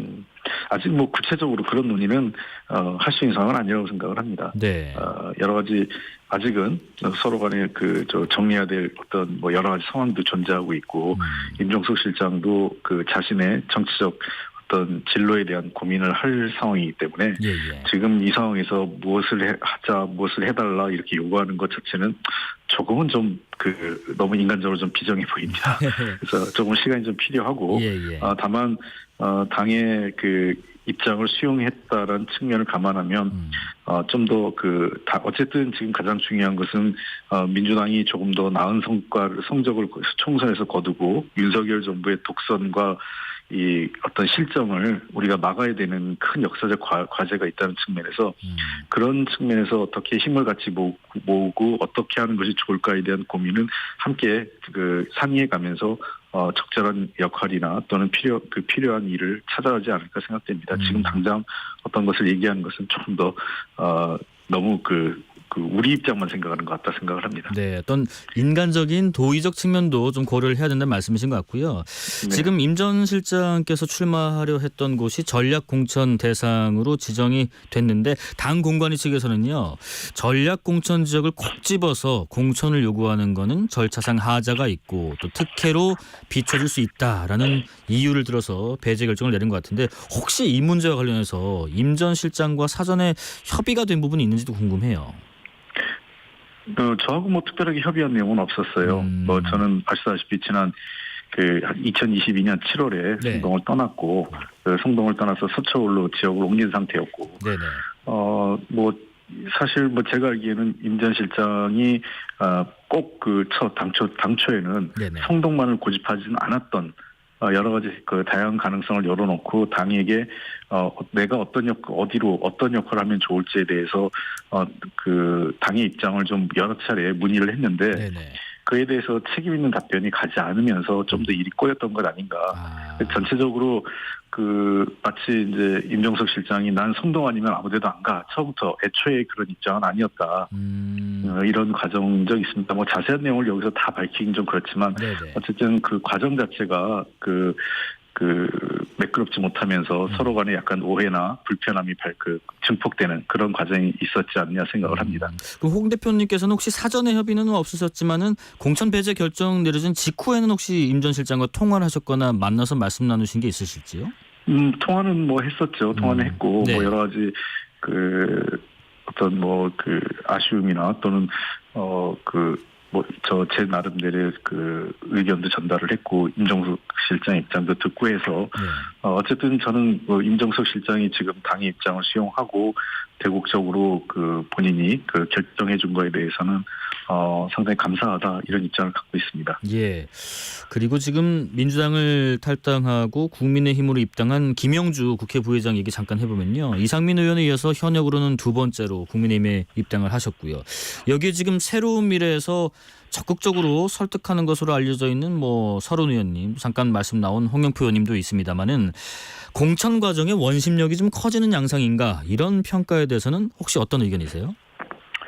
네, 항상 당의 공천 과정, 선거 시기에 공천 과정에서는 탈당하거나 네. 또는 여러 가지 또 심지어 탈당을 넘어서서 상대당으로 아예 당적을 옮기는 그런 경우도 종종 발생을 합니다. 이번 경우처럼요. 예, 그렇습니다. 네. 이번 경우가 지나치게 과거보다 더 크다 이런 평가를 드릴 수는 없겠지만 네. 어쨌든 조금 아쉬운 거는 컷오프 과정이 있어라도 사전에 이런 분들에 대한 좀 사전 설명이라든지 명예롭게 물러날 수 있는 그런 과정들에 대한 배려, 그러니까 인간적인 존중과 배려, 그리고 과정에서의 좀 섬세함 이런 부분에 대해서는 좀 아쉬움이 있습니다. 예를 들면 어떤 특정 의원이 네. 자격이 있느냐 없느냐 이 사람의 컷오프가 옳으냐 그르냐 이 문제를 떠나서 저는 과정 관리에서는 아쉬움이 있다 이런 말씀을 드리는 겁니다. 그렇죠. 사실 그런 내용 평가 면에서는 본인에게 직접 통보를 하는 거기 때문에 본인이 말씀을 하시거나 문제 제기를 하지 않으면 모르는 일일 텐데 이렇게 좀 공개적으로 반발하시는 부분들에 대해서는 그런 아쉬움도 좀 과정 속에서 있는 것 같다는 말씀이신 것 같고요. 그렇습니다. 예, 홍 대표님 그리고 지금 공천 과정에 대해서 또 불만을 토로하면서 최고위 사퇴 선언을 했던 고민정 의원이 있는데요. 최근에 최고위에 복귀해달라는 요청을 하셨다는 보도도 있던데 이게 사실인지 그렇다면 그 이유가 뭔지가 궁금합니다. 공천 과정에서 여러 가지 아쉬움을 갖고 이제 어떤 최고위원회 결정이 너무 짜여진 대로만 가는 것 아니냐 이런 불편함을 호소했어요. 그리고 논의가 제대로 정상적으로 이루어지지 않는다라는 불만도 가지고 계셨고 그래서 그런 비판들을 한다 하더라도 저는 최고위원이라는 자리는 당원들이 뽑아준 자리 아니겠습니까? 예. 그런 자리의 무거움을 감안하면 물론 고민정 최고도 그런 이 자리가 가지고 있는 중요성과 무게를 잘 알고 계세요. 그래서 여러 차례 저도 설득을 했고 당대표께서도 아마 설득을 하신 거라 알고 있습니다. 네. 그래서 고민정 최고가 좀 더 다시 최고위로 복귀해서 같이 이제 4월 총선을 함께 준비해 나가는 것이 이후에 네. 이 그 결과에 대한 책임이나 어떤 잘잘못 이런 것은 이 사후에 그 논의를 하더라도 지금은 그런 아쉬움은 좀 뒤로 하고 총선의 승리를 위해서 뜻을 모아가는 과정이 필요하지 않을까 이런 생각을 합니다. 그러면 대표님 그리고 이재명 대표까지 이렇게 설득을 최근에 하셨다면 곧 돌아오실 거로 보시는지요? 그건 여기 이 자리에서 쉽게 아직은 이렇게 쉽게 그 답을 하긴 좀 어려운 상황이고요. 다만 좀 본인께서 그 결심을 하고 결단을 해서 돌아오고 할 말은 돌아오셔서 최고위원회에서 쓴소리도 또 잘못된 걸 바로잡는 노력도 함께 했으면 좋겠다 이런 생각입니다. 네네. 그리고 당 대표도 예. 같은 의견이시고요. 같은 의견이시고요. 예. 그리고 또 일부 보도를 보면요, 또 대표님과 이재명 대표님 간에 어떤 공천을 두고 일부 좀 이견과 충돌이 있는 것 아닌가 이런 보도도 있었는데 원내 지도부와 당 지도부 간에 약간 공천 과정에 대한 이견이 분명히 존재하긴 하나요? 네, 당연히 민주주의 정당에서 예. 서로 다른 생각이 있을 수 있고 그 의견 그 토론 과정에서 서로 간의 입장이 달리할 수 있다고 생각을 합니다. 네네. 다만 그거 자체도 민주주의적 절차를 중시해야 되기 때문에 자유롭게 얘기하고 또 의견 조정 과정, 그다음에 그 결정 과정을 거치고 나면 그 이후에는 그 결정 과정에 절차적 하자가 없다면 결정을 따르고 수용할 수밖에 없는 것이 민주주의적 절차겠죠. 네. 결정에 대해서 아쉬움은 있지만 결정을 부정할 수 있는 건 아니라고 생각을 합니다. 네. 또 지금 민주당의 어떤 그 정권 심판론, 이 정권 심판론이 본선에서 지금의 어떤 민주당의 공천 잡음을 흡수할 수 있을까 하는 부분도 궁금하고요. 실제 선거 판세가 요동치는 변화가 나타날 수 있다고 보시는지도 궁금해요. 네, 그동안 지난 한 3주 이상 예. 그 설 연휴를 전후해서 여러 가지 공천 과정의 논란이 좀 증폭되면서 상대적으로 그 윤석열 정부에 대한 실정이나 또는 무능 또 여러 가지 그 부정부패와 관련된 내용들이 좀 묻힌 것은 사실입니다. 그러다 보니까 우리 당내 분열이나 갈등이 더 확대 재생산되면서 당 지지율도 좀 내려간 건 사실이지만 네네. 어쨌든 빠른 시일 내에 저희가 이걸 수습을 하고 다시 조금 대오를 좀 정비하면서 통합된 힘으로 그 총선을 대비한다면 네. 국민들께서 다시 한번 기회를 주시지 않을까 이런 생각을 합니다. 저희들이 부족한 면은 부족한 대로 예. 또 저희들이 잘할 수 있는 것은 잘할 수 있는 대로 국민들에게 솔직하고 그다음에 진정성 있게 국민들에게 설명드리고 한다면 국민들께서도 저희들에게 좀 화가 나신 것도 좀 풀 수도 있으실 것 같고요. 또 다시 한번 그래도 지금 윤석열 정부나 여당의 독주를 막을 수 있는 네. 유일한 세력은 민주당밖에 없는 것 아니냐라는 그런 판단을 하고 계신 것으로 알고 있습니다. 네네. 국민의힘은 좀 상대적으로 조용한 공천이 계속되고 있는 것 같던데 물론 오늘 이재명 대표 말씀은 좀 사뭇 다르시긴 했습니다만요. 여당의 공천 과정을 좀 평가를 해보신다면 어떤 말씀하시겠어요? 조용하다는 것은 결국은 다른 측에 얘기하면 일방적이라고 할 수 있겠죠. 일방적이다. 예. 예, 그렇습니다. 그 당 지도부가 원하는 대로 그리고 하나는 이제 당 지도부가 원하는 걸 다 관철시켰다는 것이고 두 번째는 현재 보면 대부분 현역 중진 의원들이 거의 다 다시 본선에 이번 총선에 도전할 수 있는 기회를 다 얻었거든요. 네네. 그러니까 그 당초 개혁 공천이라는 의미는 퇴색된 거라고 할 수 있겠죠. 그러니까 신인이나 초선들은 다 탈락을 했고 또 그 와중에 조용하게 소위 아주 핵심적인 인물들 검사 네. 출신의 윤석열 대통령과 아주 가까운 분들이나 또는 이 용산 대통령실에 있었던 아주 핵심적인 인물들은 조용하게 좋은 자리를 다 찾아갔다 이렇게 보입니다. 그렇기 때문에 여당의 개혁은 조용하다는 얘기는 한편으로는 일방적인 권력의 힘에 의해서 그리고 실세들은 다 좋은 자리를 찾아간 그런 공천이 아니었나 생각을 합니다. 특히 조용하지도 않았던 것은 어젠가 서울의 한 지역위원장이 당협위원장이죠. 한 분이 분신까지 시도했지 않습니까? 당사 앞에서. 이런 거는 조용한 게 아니었죠. 우리 당에서는 이런 일이 하지는 않았습니다. 이 정도의 큰 일은. 네네. 그때 그런 걸 감안하면 어떤 의미에서는 조용한 것처럼 언론에 이렇게 비춰졌을 뿐이다 생각을 합니다. 지금 국민의힘이 민주당의 공천 상황을 좀 비판하는 모습도 계속해서 언론 보도가 되고 있고요. 그리고 한동훈 위원장은 이재명 대표와 민주당을 향해서 TV 토론을 하자고 제안하고 있는데요. 또 이재명 대표가 1대1 TV 토론을 거절했다라는 소식을 또 들으면서 한동훈 위원장이 또 한마디 했습니다. 생방송 토론에서 거짓말을 할 수밖에 없을 것이다. 왜 그렇게 저와의 토론을 도망가려 하시냐라고 했는데 여기에 대해서 혹시 잠깐 의견을 들어볼까요? 그 한동훈 위원장의 이렇게 그 TV 토론을 대하는 자세 이렇게 지금 말씀하신 앵커께서 말씀하신 걸 보면은 네네. 되게 좀 유아스러워요. 유아스럽다고요? 죄송하지만 네네. 왜 그러냐면 그 TV 토론을 자신과 상대 간의 어떤 배틀, 그러니까 전투로 생각하시는 것 같아요. 내가 토론 더 잘하지, 내가 말 잘하지, 내가 너보단 더 똑똑하지 이런 식으로 생각하는 것 같아요. 정치인의 TV 토론, 특히 양당의 다 대표하는 TV 토론은 네. 국민들에게 어떻게 자신의 뜻을 잘 전달할까. 사실은 경쟁자가 상대방이 아니라 국민을 대상으로 대화하는 겁니다. 네. 그런 측면에서 지금 한동훈 위원장의 TV 토론의 자세는 매우 부적절하다고 생각을 합니다. 그리고 그 프레임 자체가 네. 결국은 야당 지도자 또는 대통령과 야당 지도자의 만남이라는 것은 만남을 통해서 뭔가 결과를 만들고 그 결과가 국민에게 좋은 결과로 가야 된다 이런 거 아니겠습니까? 네. 그러면 지금 현재 대통령은 지금 거의 1년 반 이상 그 야당 대표하고 대화를 거의 회피하고 있고요.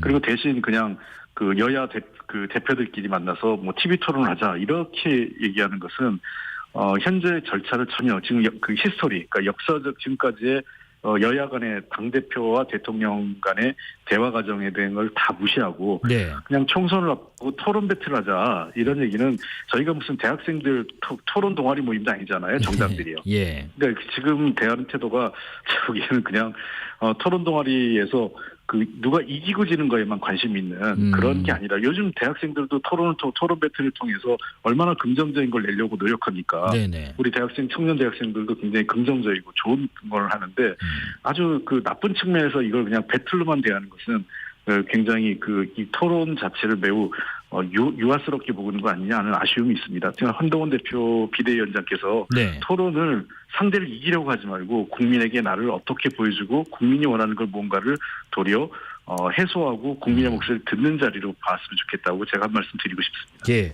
어제 그리고 조국혁신당이 출범을 했습니다. 조국혁신당 같은 경우는 검찰 독재 청산이라는 이런 구도를 좀 민주당과 비슷하게 취하는 것 같은데요. 민주당에서는 창당대회 조정식 사무총장도 가셨더라고요. 조국혁신당과 민주당은 어떤 관계로 봐야 할지 궁금하네요. 글쎄요, 뭐 조국혁신당은 조국혁신당대로 또 민주당은 민주당대로 각자의 역할이 있다고 생각을 합니다. 그래서 어제 조정식 총장이 간 거는 뭐 정당 야권에서 한 정당이 발생하고 또 모르는 관계도 아니고 네네. 그래서 그 예우 차원에서 그 당을 대표해서 사무총장이 가신 거고요. 조국혁신당은 조국혁신당대로 지금 그 주요하게 내세우는 게 검찰 개혁 아니겠습니까? 네. 그런 측면에서 또 역할이 있다고 생각하고 또 우리 이 민주당 같은 경우는 좀 더 야권을 대표하는 그 대표 정당으로서 보다 폭넓게 해야 될 일이 다양하게 있다고 생각을 합니다. 검찰 개혁을 넘어서서 민생 안정, 경제 회복, 또 남북 한반도 문제와 외교안보 이슈 등등 여러 가지 문제가 복지 문제까지 이러한 그 문제를 포괄해서 다뤄야 되기 때문에 그런 측면에서 각자의 역할과 또 위치가 전 다르다고 생각을 합니다. 예. 그리고 원내대표님 지금 선거구 획정 법안이요. 정말 가까스로 처리가 됐는데 참 이런 상황이 반복되고 있는 것에 대한 국민의 시선은 곱지 않은 것 같아요. 헌법은 뭐 이미 인구 비례성을 가장 중요한 원칙으로 선거구를 획정할 것을 요구하고 있는데 이게 입법부의 판단과 좀 괴리가 있기 때문에 계속 이렇게 늦어지고 가까스로 처리되는 건지도 궁금합니다.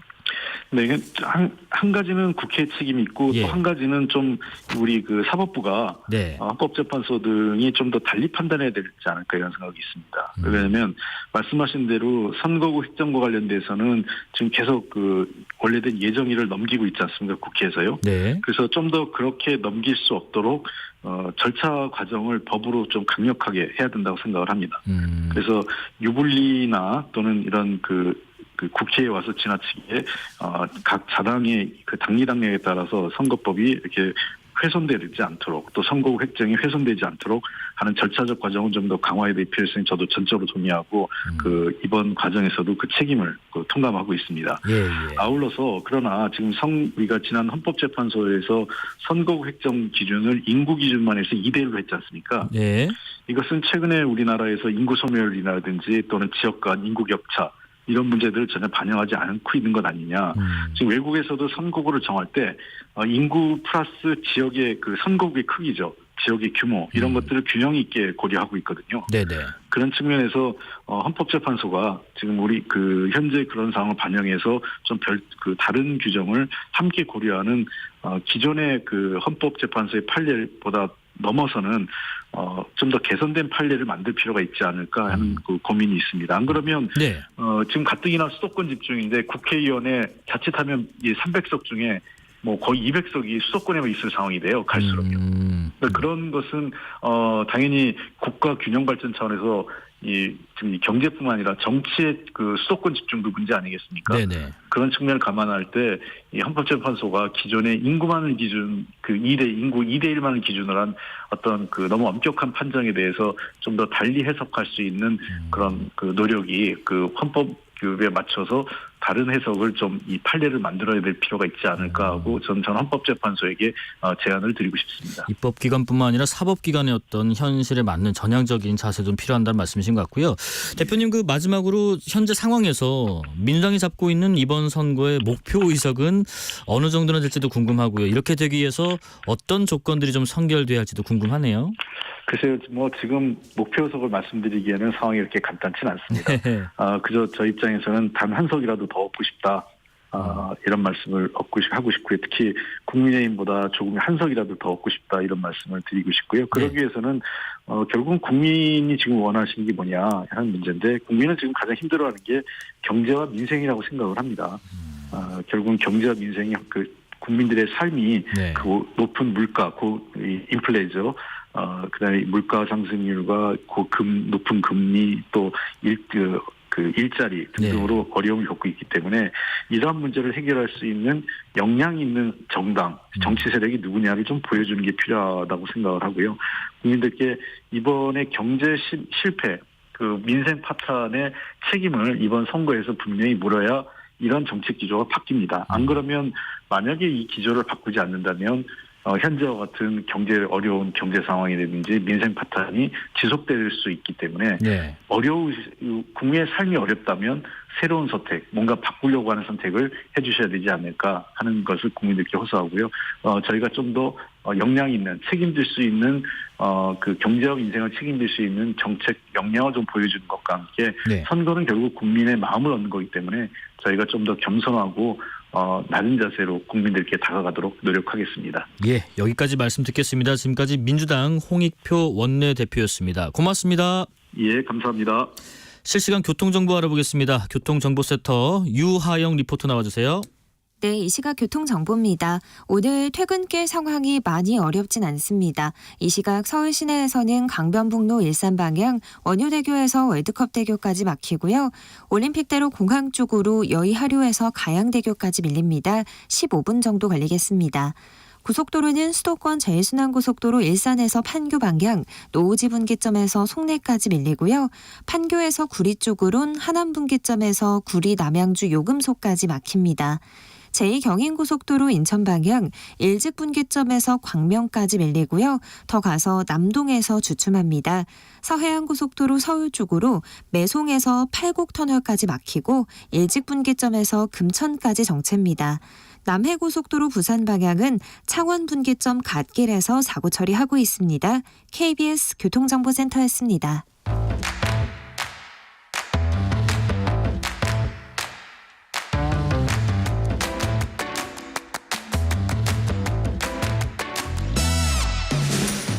파고 또 파고 골라서 엄선한 뉴스만 전해드립니다. 파파뉴 코너. 오늘은 서은영 뉴스 큐레이터와 함께합니다. 안녕하십니까? 안녕하세요. 정부가 지금 집단 행동에 나선 전문의들에게 최후 통첩 시한 복귀 시한이 지난달 29일이었고요. 행정처분 그리고 사법 처리까지 예고를 했습니다만 아직까지 많은 전공의들 복귀를 하지 않고 있는 것 같습니다. 네, 그렇습니다. 현재까지 이제 집계된 바로는 총 8,945명, 네. 전공의 한 10명 중에 7명꼴로 지금 소속 근무지 이탈한 상태인 걸로 지금 집계가 됐습니다. 정부의 이제 최후 통첩 이후에 복귀한 전공의가 뭐 몇백 명 단위밖에 안 된다고 그래요. 해요. 그래서 이게 집단 행동에 동참하는 전공의들이 또 추가로 나온다. 그럼 일단은 이제 좀 더 우려되는 상황이 나올 수 있는 거고요.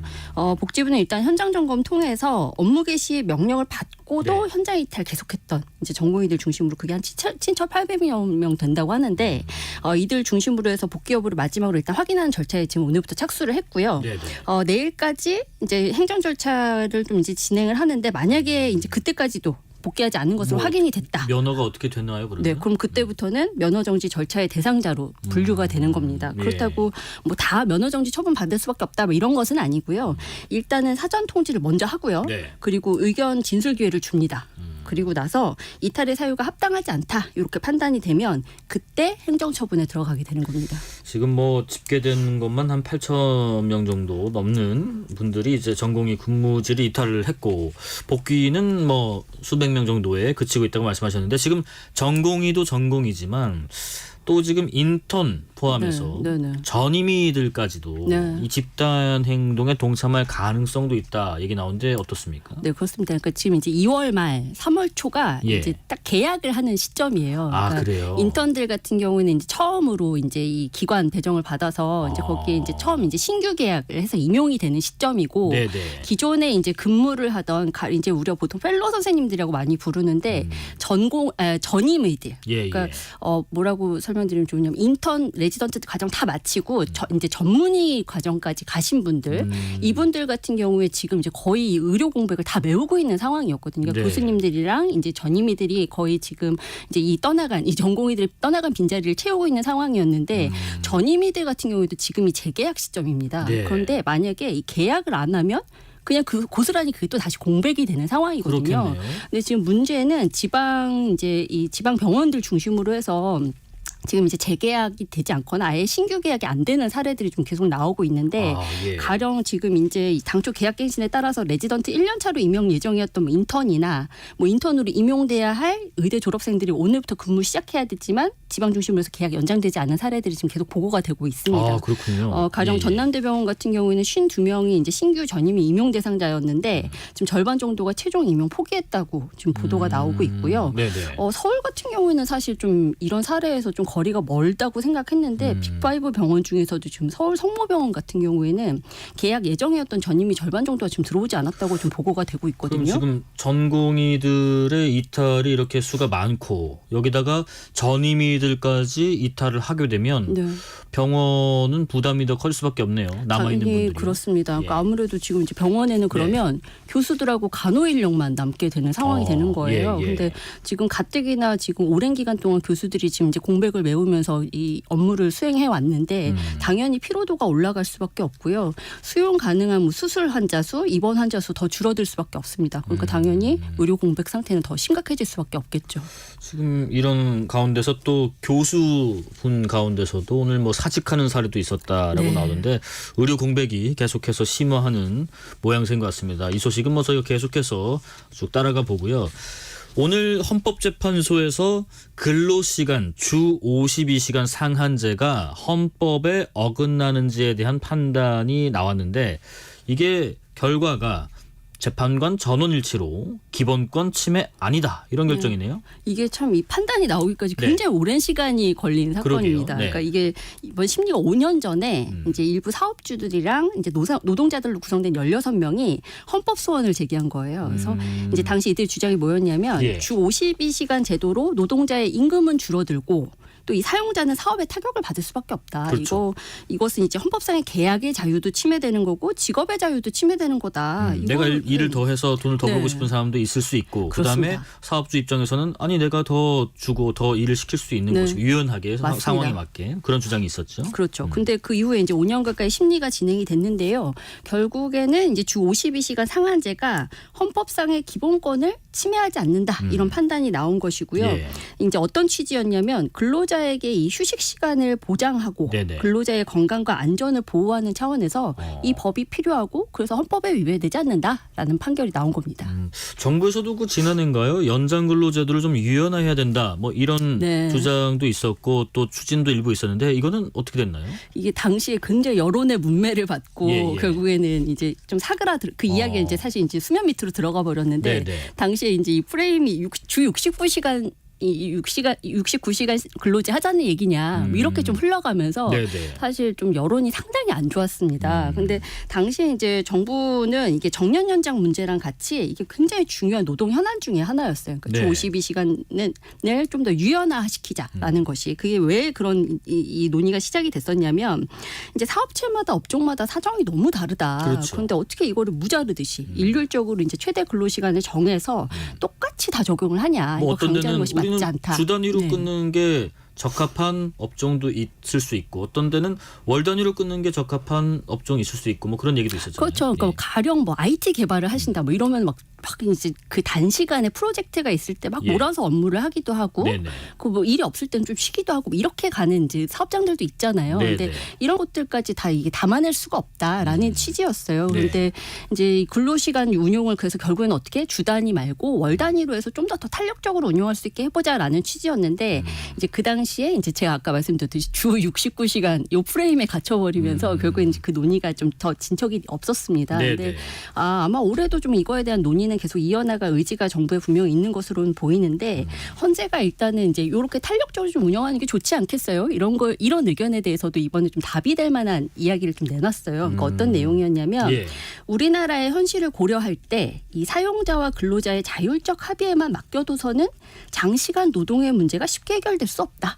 그러니까 우리나라 이제 고질적으로 되게 노동 시간이 긴 나라로 좀 꼽히잖아요. 네네. 근데 이렇게 그냥 자율적으로 하면 이거 해결 안 돼라는 이야기를 했던 것이고요. 그리고 이제 당사자의 합의에 따라서 근로시간 상한을 정할 수 있게 한다면 이 당초 법의 목적을 달성하기 어렵다. 그러니까 자율적으로 해놓으면 결국엔 사용자 입장에서 이 시간이 정해질 텐데 예. 그럼 근로자의 권리를 보장할 수 없지 이런 취지의 판단을 한 것이라고 볼 수 있겠습니다. 예. 며칠 전 저희가 한번 다루긴 했었습니다만은 그래도 한번 또 다뤄야 될 것 같습니다. 우리 지금 판다. 네. 네, 지금 용인푸시. 용인푸시라고 또 하더라고요. 네네. 자이언트 판다 푸바오. 네. 푸바오 저도 어제 이렇게 좀 뭐 유튜브나 여러 가지 채널을 좀 보다 보니까 뉴스도 그렇고요. 마지막 어제 대중들에게 네. 모습을 나타내는 네, 맞습니다. 그런 날이었다고 해서 굉장히 많은 분들이 뭐 거의 오픈런과 동시에 푸바오를 보기 위해서 뛰어가는 모습도 봤었고요. 네. 또 사육사님의 어떤 인터뷰도 봤었고요. 이제는 푸바오 우리나라에서는 다시 볼 수가 없게 되는 건가요? 네, 일단은 공식적으로는 그렇습니다. 네. 그러니까 어제가 마지막 출근 날이었거든요. 근데 이제 4월 3일에 중국으로 가는 이제 비행기 전용기 타고 가거든요. 근데 그래서요. 네. 근데 그 한 달 동안 규약상 이제 이 격리가 돼야 돼요. 그러니까 검역 문제도 있고 건강 관리도 좀 해야 되고 특히나 이제 이송 과정에서 이제 뭐 그 케이지라고 하죠. 이제 특별한 우리 이제 특수 우리 안에서 이제 갇혀서 가야 되는데 이런 훈련도 좀 필요하다고 합니다. 그래서 이 한 달 동안 일단은 이제 비공개 상태로 좀 이제 훈련이 필요한 상황인데 예. 그래서 어제까지만 일반에 공개가 됐거든요. 근데 안 그래도 이제 푸바오 중국 송환 일정이 좀 이제 확정이 되면서 네. 그때부터 이제 너무 아쉬운 마음에 이 용인 에버랜드를 찾는 분들이 굉장히 많았다고 해요. 그랬다고 그런데 하더라고요. 특히나 어제는 정말 마지막 날이니까 이 마지막 모습을 보기 위한 많은 인파가 몰렸다고 하는데 심지어 뭐 인터뷰 중에 보면 서너 시부터 3, 4시부터 이제 그 에버랜드 앞에 줄을 서서 기다렸다는 분도 계시고요. 되게 추웠어요. 맞아요. 영화였어요. 영화. 뭐 미세먼지도 좀 있었고요. 그렇습니다. 근데 새벽 3, 4시부터 악천후를 이기고 악천후도 있었고요. 그러니까. 네, 근데 이제 그 앞에서 좀 기다리신 분들이 상당히 많았다고 하고요. 예. 개장 직후에 이제 이 푸바오가 있는 공간이 판다월드인데 판다월드 앞에 1km 넘는 대기줄이 이어졌다고 합니다. 네. 그리고 대기 시간이 이제 4시간. 평균 4시간인데 그 만날 수 있는 시간 5분으로 제한했거든요. 워낙에 많은 분들이 좀 보고 싶어 하시니까 이제 동등하게 좀 기회를 주기 위해서 시간을 좀 제한을 했는데 4시간 기다려서 푸바오를 만나고 네. 아쉬워서 다시 줄 서서 또 4시간 또 보고 이런 분들도 굉장히 많았다고 합니다. 네네. 그래서 근데 또 눈물 흘리면서 막 이 아쉬움을 좀 토로하시는 분들도 굉장히 많았고요. 그 정도. 그래서 이렇게 아쉬워하는 팬들이 너무 많으니까 일단은 에버랜드가 푸바오가 이제 중국으로 4월 3일에 간다고 말씀드렸잖아요. 네네. 그날에 좀 팬들하고 같이 좀 배웅하는 자리를 마련할까? 뭐 요거를 좀 검토를 하고 있다고 합니다. 푸바오 저도 아직 실제로는 못 봐서 다음 주쯤 한번 갈까? 왜냐하면 4월 3일에 넘어간다 하니까 근데 이제 한 달 동안 네. 이런 과정을 거쳐야 하기 때문에 못 보는 게 있군요. 그렇습니다. 그리고 지금 말씀하신 것처럼 가는 당일에라도 약간 팬 서비스 차원에서 이렇게 손 한번 흔들어주면 푸바오도 알까요? 내가 떠난다는 것을 스트레스 많이 받으시려나? 저도 존칭을 하게 되네요. 푸바오가 너무 높은 분인 것 같아서요. 어쨌든 푸바오 현재까지는 다시 볼 수는 없을 것 같은데 그렇습니다. 그래도 당일 4월 3일 가는 날 한번 또 볼 수 있을지 한번 기대를 해보겠습니다. 자, 마지막으로 살펴볼 소식은 우리나라 사람들이 스마트폰으로 유튜브를 보는 시간 한 사람당 월 평균 40시간을 넘었다. 저도 상당히 많이 보긴 합니다만 네. 이게 어느 정도나 되는 건지도 궁금해요. 40시간 넘게 본다는 게 뭐 다른 나라에 비해서도 많은 건지도 궁금하고요. 일단은 예. 이제 이 앱 서비스 분석 기관이 이제 분석을 해본 거예요. 네. 그러니까 이제 우리나라 이제 스마트폰 이용자들이 어떤 앱을 가장 많이 쓰는 이래서 월 단위로 이제 항상 이 보고서가 나오거든요. 네네. 그런데 이제 주요 앱의 월간 이용 시간을 분석을 해봤더니 유튜브 앱의 경우 이제 1인당 40시간을 넘어섰다 이런 통계가 이제 나온 거죠. 근데 네. 이게 역대 최대치고요. 역대 최대치예요? 네. 그 지난 5년 사이에 예. 이게 2배 가까이 늘어난 겁니다. 아. 그러니까 이게 점점 더 이제 우리 국민 앱이 불과 얼마 전까지만 해도 카카오톡이라고 했었는데 이제 이 시간 기준으로는 카카오톡은 이제 애저녁에 이 국민 앱이 아니고요. 이제 유튜브가 명실상부 국민 앱이 된 겁니다. 카카오톡보다 넘어섰어요? 이게 시간 단위로 시간 사실 단위로 넘어선 지는 꽤 봤을 때는? 오래됐어요. 예. 사실 시간 단위로는 이게 지금 우리 국민 모두의 유튜브 앱 이용 시간을 다 더하면 1119억 분이라고 하거든요. 너무 숫자가 커서 안 와닿으시죠. 제가 연으로 환산해봤더니 21만 년이 넘습니다. 그다음 한국이 많이 쓰는 이제 카카오톡, 네이버 앱 이제 대표적으로 많이 꼽는데 이들의 이용 시간보다도 3배, 5배 많은 거고요. 압도적으로 이렇게 긴데 아무래도 좀 생각해 보면 이제 이 앱 아무래도 동영상 앱이니까 영상 한 번 틀면은 좀 재생 시간이 길잖아요. 네네. 그래서 당연히 이제 일단은 그 특성상 좀 이용 시간이 길 수밖에 없기는 한데. 아니, 지금 말씀하셨던 것처럼 갑자기 최근 들어서 이렇게 증가세가 확 올라간 이유가 또 뭐가 있나 궁금하네요. 네, 분명히 이유가 있습니다. 그러니까 혹시 쇼츠 좋아하세요? 아니요. 안 좋아하세요? 저는 길게 보는 걸. 저도 사실 쇼츠 안 보는데요. 제 주변에 쇼츠에 중독되신 분들 굉장히 많습니다. 그 쇼츠를 보다 보면 그게 또 너무 짧아서 무슨 말 하는 거야 해서 2번 보고 뭐라는 거야 해서 3번 보고 4번 보고 그렇게 되더라고요. 네. 갑자기 좀 되게 연로하신 느낌이 젊으신데. 네, 그렇습니다. 네. 그런데 이 쇼츠를 한번 보기 시작하면은 이게 정말 앱 닫기가 쉽지가 않다고 합니다. 그러니까 한번 보기 시작하면 계속 보게 되는데 이 쇼츠 출시한 게 3년 전이에요. 근데 이 쇼츠가 하나당 1분이 채 안 되는 아주 짧은 영상이잖아요. 근데 이 쇼츠에 중독된 사람들이 갈수록 많아지면서 이용 시간이 계속해서 늘어나고 있다고 하고요. 또 한 가지 이유가 있는데 바로 알고리즘 추천입니다. 다들 뭔지 아시죠? 그러니까 사실 내가 검색한 거, 내가 좋아요 눌렀던 거, 싫어요 눌렀던 거, 그리고 내가 봤던 영상들 다 이걸 축적을 해서 요 데이터를 가지고 혹시 김용준 앵커 요 영상 좋아하지 않습니까? 그래서 계속 추천해 주잖아요. 계속 올라와요. 그러면 어쩜 나의 취향을 이렇게 잘 알아주는지 또 보게 되고 또 보게 되고. 그러니까 그렇게 보다 보면은 하루가 그냥 훌쩍 가는 거죠. 그러게요. 그래서 이렇게 계속 콘텐츠를 보게 되면서 머무는 시간도 굉장히 길어지고. 근데 이제 문제는 이렇게 알고리즘 추천을 통해서 계속 콘텐츠를 보게 되면 계속 나의 관심사에 기반한 거, 내 취향에 맞는 거, 나의 정치적 성향에 맞는 콘텐츠만 계속 보게 된다는 겁니다. 이게 확증 편향이 심해진다는 건데. 내가 보고 싶은 것만 보는 건 취향에 존중이 괜찮지만 이렇게 너무 한쪽만 보다 보면은 좀 고정관념이 생길 수도 있지 않을까요? 그렇죠. 그래서 이제 뭐 어찌 보면 되게 평화로운 세상에 살 수 있는 방법이기도 한데 갈등 없이. 근데 또 다른 사람의 생각을 좀 받아들이고 좀 이렇게 융화할 수 있는 그런 기회를 좀 잃어버리는 게 아닐까 이런 걱정이 좀 들어요. 그래서 혹시라도 너무 이제 나한테 맞춰서 필터링된 정보만 습득하는 거에 좀 부담을 느끼시고 문제의식을 가지고 계시다면 제가 추천해드릴 수 있는 팁이 하나 있는데요. 뭔가요? 주기적으로 보관함에 들어가셔서요. 나의 시청 이력을 삭제하시면 됩니다. 그런 게 있어요? 있습니다. 네, 꼭 기억해 두세요. 그래서 들어가서 시청 이력을 삭제하라. 시청 이력을 계속 삭제하면 갑자기 예상하지 못한 아주 뜻밖의 콘텐츠가 그 탭에 뜨거든요. 그럼 이제 그런 것들 또 보고 또 주기적으로 딱 떠오르면 또 바로 삭제하고 이런 식으로 보시면 좀 색다른 콘텐츠, 다른 사람의 취향을 반영한 콘텐츠를 좀 즐기실 수가 있다는 거 이걸 좀 알려드리고 싶습니다. 꿀팁 감사합니다. 4775님 푸바오 쇼츠 정말 많이 봤는데 하셨고요. 4222님 푸바오 너무 보고 싶을 것 같아요 하셨습니다. 자, 여기까지 말씀 듣겠습니다. 지금까지 서은영 뉴스 큐레이터였습니다. 고맙습니다. 감사합니다.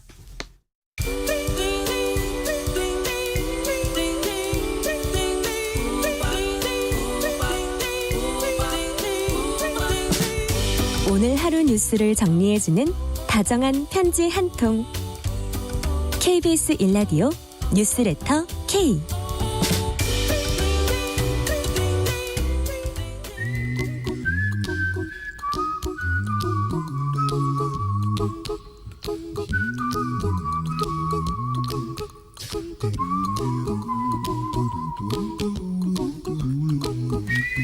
돈, 경제, 미래 걱정, 돈 워리. 전문가들과 함께 모든 경제 걱정 해소해드리는 시간입니다. SNS에서 유명인들이 얼굴을 드러내고 함께 주식을 공부하자, 투자 정보를 주겠다고 하는 광고. 청취자 여러분들도 보신 적이 있을 텐데 그런데 이런 광고요. 사칭일 수 있고요. 또 내 돈도 뺏길 수 있어서 속으면 안 되는 부분이 있다고 합니다. 오늘 권혁중 경제평론가와 함께 이런 투자 사기 광고 어떻게 막을 수 있는지 이야기 나눠보겠습니다. 안녕하십니까? 네, 안녕하십니까?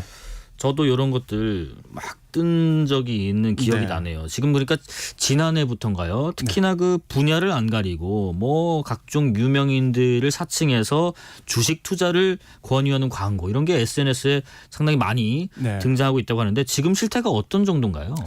비슷합니다. 예, 비슷해요. 예, 왜 그러냐면 지난해 10월이었어요. 이제 방통위에서 이거 경찰 수사 의뢰하겠다라고 했거든요. 그때 잠깐만 좀 줄었다가 사실상 지금도 동일하게 유명인 사칭해서 나오는 광고들이 계속 나오고 있고요. 네네. 사실 이게 좀 처벌이 좀 어려운 부분이 있습니다. 이게 민간 업자들이 사실상 이거를 잘 규제를 해서 어느 정도 좀 줄여 나가야 되는데 사실상 그 플랫폼 기업들은 광고 수익 때문에 사실 이걸 줄일 수가 없는 부분이거든요.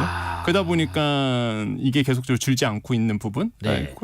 지금도 여전히 광고는 제 핸드폰에서 뜨고 있다. 그렇죠. 예, 말씀드릴 수 있습니다. 이게 지금 제가 유명인이라고 말씀드렸는데 이게 유명인뿐만 아니라 언론사나 증권사나 이런 데까지 사칭하고 있어요? 맞아요. 그 신문사 특히 이제는 언론사를 사칭을 많이 합니다. 똑같이 로고도 똑같이 만들어갖고 거기서 마치 이제는 기사가 나온 것처럼 이제는 나오고 있죠. 그래서 굉장히 최근에 이제 이슈가 됐던 것이 되게 유명하신 분들이 기사 형식으로 해서 인터뷰 기사 형식으로 나왔었는데 거기에 나는 이 어플 때문에 이 투자 기업에 돈을 벌었다. 근데 다 사기였던 거죠, 그게. 근데 아무리 봐도 이거는 기사고 아무리 봐도 이거는 진짜 기사 같은 거예요. 근데 다 사기였다는 거죠. 그렇기 때문에 사칭이 인물을 떠나서 기관, 특히 정부기관까지 다 도용합니다. 그렇기 때문에 의심을 꼭 한번 하셔야 된다라고 말씀드려요. 참 특히 지난해 그 주진형 그 전 한화투자증권 대표도 사칭 광고에 대해서 문제 제기를 했었었는데 그때 그 당시에 SNS 페이스북에서 이거를 제재하지 않았어요? 네, 그러니까 저도 많이 봤어요. 특히 이제 유명이신 분들 그다음에 이제 금융계 계시는 분들이 책 하나 이렇게 들고 나오면서 그것도 사진도 굉장히 잘 편집을 했더라고요. 포토샵으로. 그러면서 마치 무료책을 주니 한번 읽어봐라.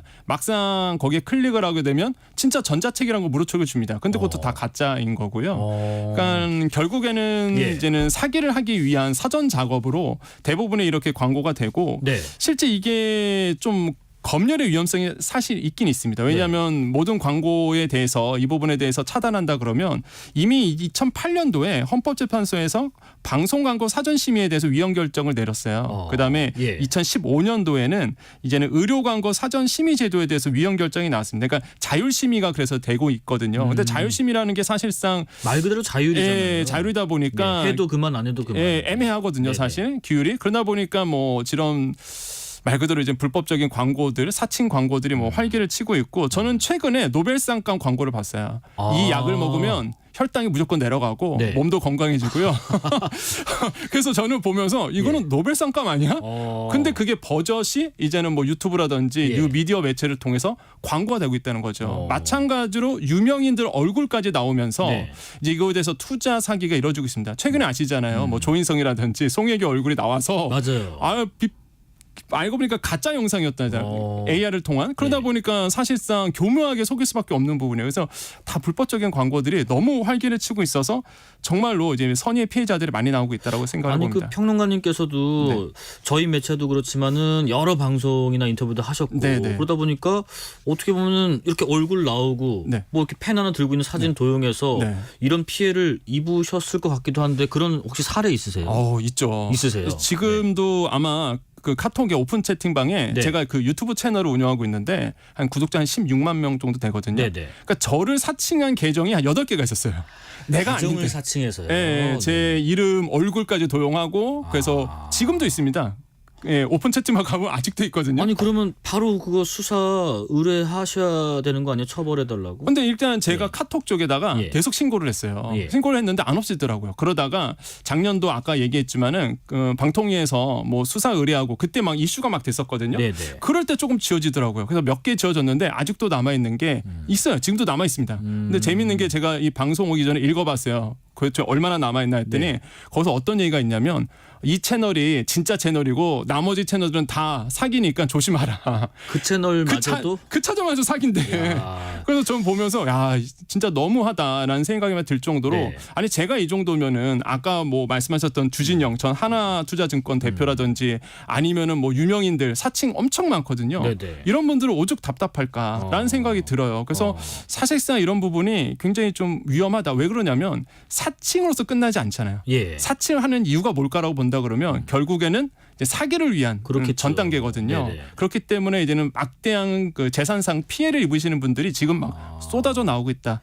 주의하셔야 된다고 그럼 혹시 이게 사전에 적극적인 당국의 대처가 좀 미진한 이유는 이게 일이 벌어지고 나서 뭐 단속이랄지 조치랄지 뭐 이런 것들이 행해질 수밖에 없기 때문에 비교적 적극적인 조치를 못 하고 있는 건가요? 그렇죠. 사실상 이게 예를 들어서 계좌를 뭐 정지한다 그러면요. 사실상 이제는 그 사법기관 그다음에 이제 경찰이겠죠 대부분이. 그래서 경찰에 신고하고 경찰에 은행 쪽에 통보를 하면서 이제 막아줘야 되는데 사실상 지금은 이제 보이스피싱 아닌 이상에는요. 내가 이제는 요청을 해서 지급 정지가 되지가 않거든요. 그러니까 사실상 법이 지금 못 따라가고 있는 상황이에요.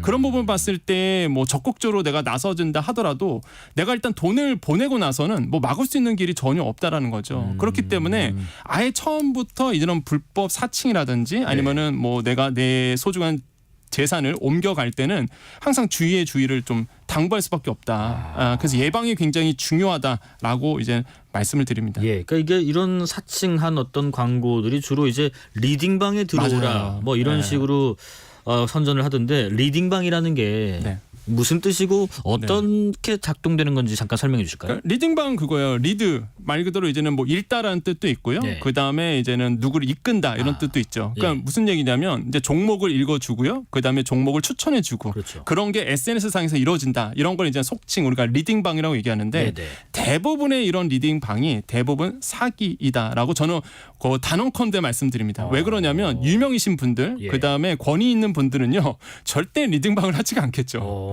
그렇기 때문에 대부분의 이런 리딩방들은 뭐 저는 확언해요. 정말로 다 사기일 가능성이 굉장히 높다라고 저는 생각을 해보겠고 리딩방의 주요 흐름이 있습니다. 뭔가요? 딱 먼저 무료로 시작해요. 일단은 무료로 문턱이 없고 이거 추천해준다 무료다 이러면서 끌어옵니다. 그래서 많이 흔하게 하는 전략이 전자책이에요. 무료 전자책 준다 이걸로 혹합니다. 그럼 진짜 들어가게 되거든요. 그 리딩방에 그러면은 처음에는 뭔가 친절하게 하다가 슬슬 본색을 드러나는 게 바로 유료방이 있다. 이건 안 내요. 유료방이 있다. 그래서 유료방에 들어가면 돈을 벌 수 있다. 근데 거기까지는 좋아요. 그래서 유료방에 들어갑니다. 그럼 거기서부터 뭐가 있냐면 이런 꾼들, 바람잡이가 존재합니다. 나 이분 때문에 돈 벌었다 하면서 막 수익 인증도 해요. 여기 대박이에요. 여기 찐방이에요. 맞아요. 이러면서 계좌 막 수익 인증까지 합니다. 그럼 이제 그때부터 눈이 돌아가기 시작하시는 거예요. 왜냐면 이게 사회적 증거라고 사회적 증거 현상이라고 나 빼고 다 돈 번 거예요. 그리고 그 남이 수익 인증을 해주는 거예요. 눈 안 돌아가겠습니까? 눈 돌아가죠. 그러면서 이제는 뭘 하냐면 꼭 나오는 단어가 하나가 있습니다. 나 이 교수님 때문에 아니면 이분 때문에 호캉스했다. 이런 단어가 꼭 나와요. 그 리딩방에는. 그러면서 돈 벌 수 있다. 그러면서 마지막에 결정타가 뭐냐면 어플을 하나 깔게 합니다. 네네. 예. 이게 어플을 하나 무조건 깔래요. 네. 그러니까 여기에서 어플을 통해서 뭔가 투자를 하면 수익을 벌 수 있다. 근데 그 어플이 이제 가짜 어플인 거죠. 1,000만 원을 넣어놨어요. 그럼 정말 1억이 됩니다. 네. 2억이 됩니다. 근데 그 자체 숫자가 가짜라는 거죠. 그래서 이제는 결정적으로 이제 피해를 받게 되는 예. 순서가 있어요. 이게 리딩방이. 그래서 그러니까 일단은 무료 리딩방 뭔가 이렇게 누가 링크 타고 들어오라 그러면 일단 의심 먼저 하시라. 그리고 다시 한번 말씀드리지만 권위자들은요. 네네. 절대 리딩방 운영하지 않습니다. 아니 그러면 물론 본인이 본인 자발적으로 들어가서 또 유료 결제까지 해서 그렇게 행했지만은 네. 결국 사기란 걸 알았을 때 네.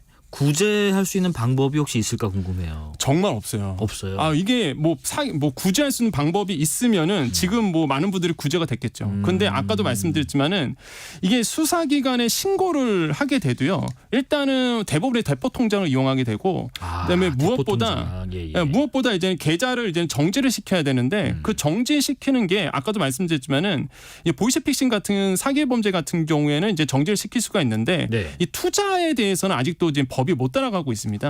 그러니까 지금 이제 개정안이 있는데 법안이 지금 발의가 된 상태인데 통과가 안 되고 있거든요. 예. 이게서 이제 전자통신 금융사기에 대해서의 어떤 개정안이 지금 속히 뭐 국회에서 좀 움직여져야 된다. 그래서 결국에는 민사소송 들어갈 수밖에 없거든요. 네. 근데 아시겠지만 이미 다 도망갔죠. 그러니까요. 예, 찾을 수가 없어요. 그리고 결정적으로 사람 얼굴을 모릅니다. 그러게요. 예, 우리가 그렇게 뭐 가상으로 이렇게 대화하고 거기 있는 사람들도 실제 다 존재인지도 가짜죠. 모르니까요. 예. 근데 지금 말씀 쭉 들어보니까 이게 금융 분야의 어떤 사기성도 있지만은 약간 방송통신 분야도 이렇게 걸쳐져 있다 보니까 네. 이게 그러면 대책을 어디서부터 마련해야 될까? 가장 먼저 무슨 조치부터 해야 될까? 이런 것도 궁금하네요. 일단 저는 가장 중요한 게 예방인 것 같아요. 예방. 예, 왜 그러냐면 투자하시는 분들에 대해서 어느 정도 교육이 좀 이루어져야 된다라고 말씀드리겠고, 그래서 금감원에서 조심하라는 이제 투자 유의사항에 대해서 세 가지만 좀 말씀드릴게요. 네. 첫 번째로는 이제 투자 자문업자가 아니면 일단은 의심 먼저 하시라. 그러니까 투자 자문업체는 어느 정도의 자본금과 그다음에 인적 물적 이런 어떤 시스템들이 갖춰진 회사를 얘기합니다. 근데 대부분이 안 갖춘 회사들이 불법적으로 운영하거든요. 그래서 이제는 금융감독원 사이트에 가보면 파인이라고 있어요. 네. 어플에도 파인이라고 있거든요. 거기에 가면은 이 투자자문 업체가 이름을 해서 여기서 그 번호를 가지고 인증을 받을 수가 있습니다. 이게 정말 맞는 기업인지 확인이 가능하고요. 파인. 네, 파인이라고 있고요. 그 다음에 원금 보장, 이거 뭐 고수익 보장, 일단 보장에 들어간다. 그러니까 무조건 뭔가 보장이란 키워드가 들어간다. 이건 불법이에요. 이거는 말이 안 되는 거거든요. 그렇기 때문에 이거 조심하시라고 말씀드리겠고, 네. 그 다음에 광고를 받았으면 이 광고를 누가 보냈는지를 체크하셔야 됩니다. 예, 그렇기 때문에 이런 부분에 대해서도 확실히 다시 한번 확인하시겠고요. 저는 꼭 마지막으로 그 투자자 분들께 말씀하고 싶은 게 포모족이 되지 말아라. 포모족. 예, 말 그대로 이제는 나만 도태될 것 같은 그런 두려움이 있거든요. 그렇죠. 예, 그러다 보니까 조급하게 돼요, 사람이. 그리고 대부분의 리딩방에서 사기를 당하신 분들이 60대들이 많습니다. 그러니까 은퇴 세대들이세요. 그런데 왜냐하면 이제 은퇴하다 보니까 내가 이제 조급해지는 거죠, 마음이. 그러다 보니까 이런 고수익 보장하는 리딩방에 들어가게 되고 거기서 소중한 내 재산을 날리는 케이스가 정말로 많거든요, 네. 지금. 그래서 이런 뭐 조급하게 생각할 필요가 없다라고 네. 말씀을 드리겠다. 그래서 네.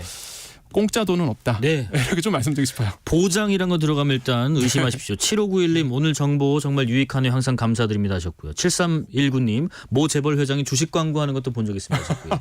4170님 도놀이 코너명 참신하네요. 권혁중 평론가님 설명도 착착 감깁니다. 오늘도 좋은 방송 감사하시고요. 롬버스님 투자는 리딩방 의지하지 말고 본인이 스스로 공부하고 결정해서 하셔야 합니다. 맞습니다. 라고 하셨습니다. 자, 여기까지 말씀 듣겠습니다. 지금까지 권혁중 경제평론가와 이야기 나눴습니다. 고맙습니다. 네, 감사합니다. 자, 오늘 뉴스레터 K는 여기까지고요. 오늘은 이 노래 들으면서 마무리할까 합니다. 새 학기가 시작되기도 했죠. 트와이스의 치얼업인데요. 마침 또 트와이스가 빌보드 메인 앨범 차트 1위도 했다는 소식도 들어와 있습니다. 강력반대님 뉴스레터 K 또박또박 잘 들려서 퇴근길엔 이 방송만 듣습니다 하셨고요. 감사합니다. 3253님 다정다감한 뉴스로 하루 피로를 풀어주는 저의 최애 프로그램 뉴스레터 K 감사합니다.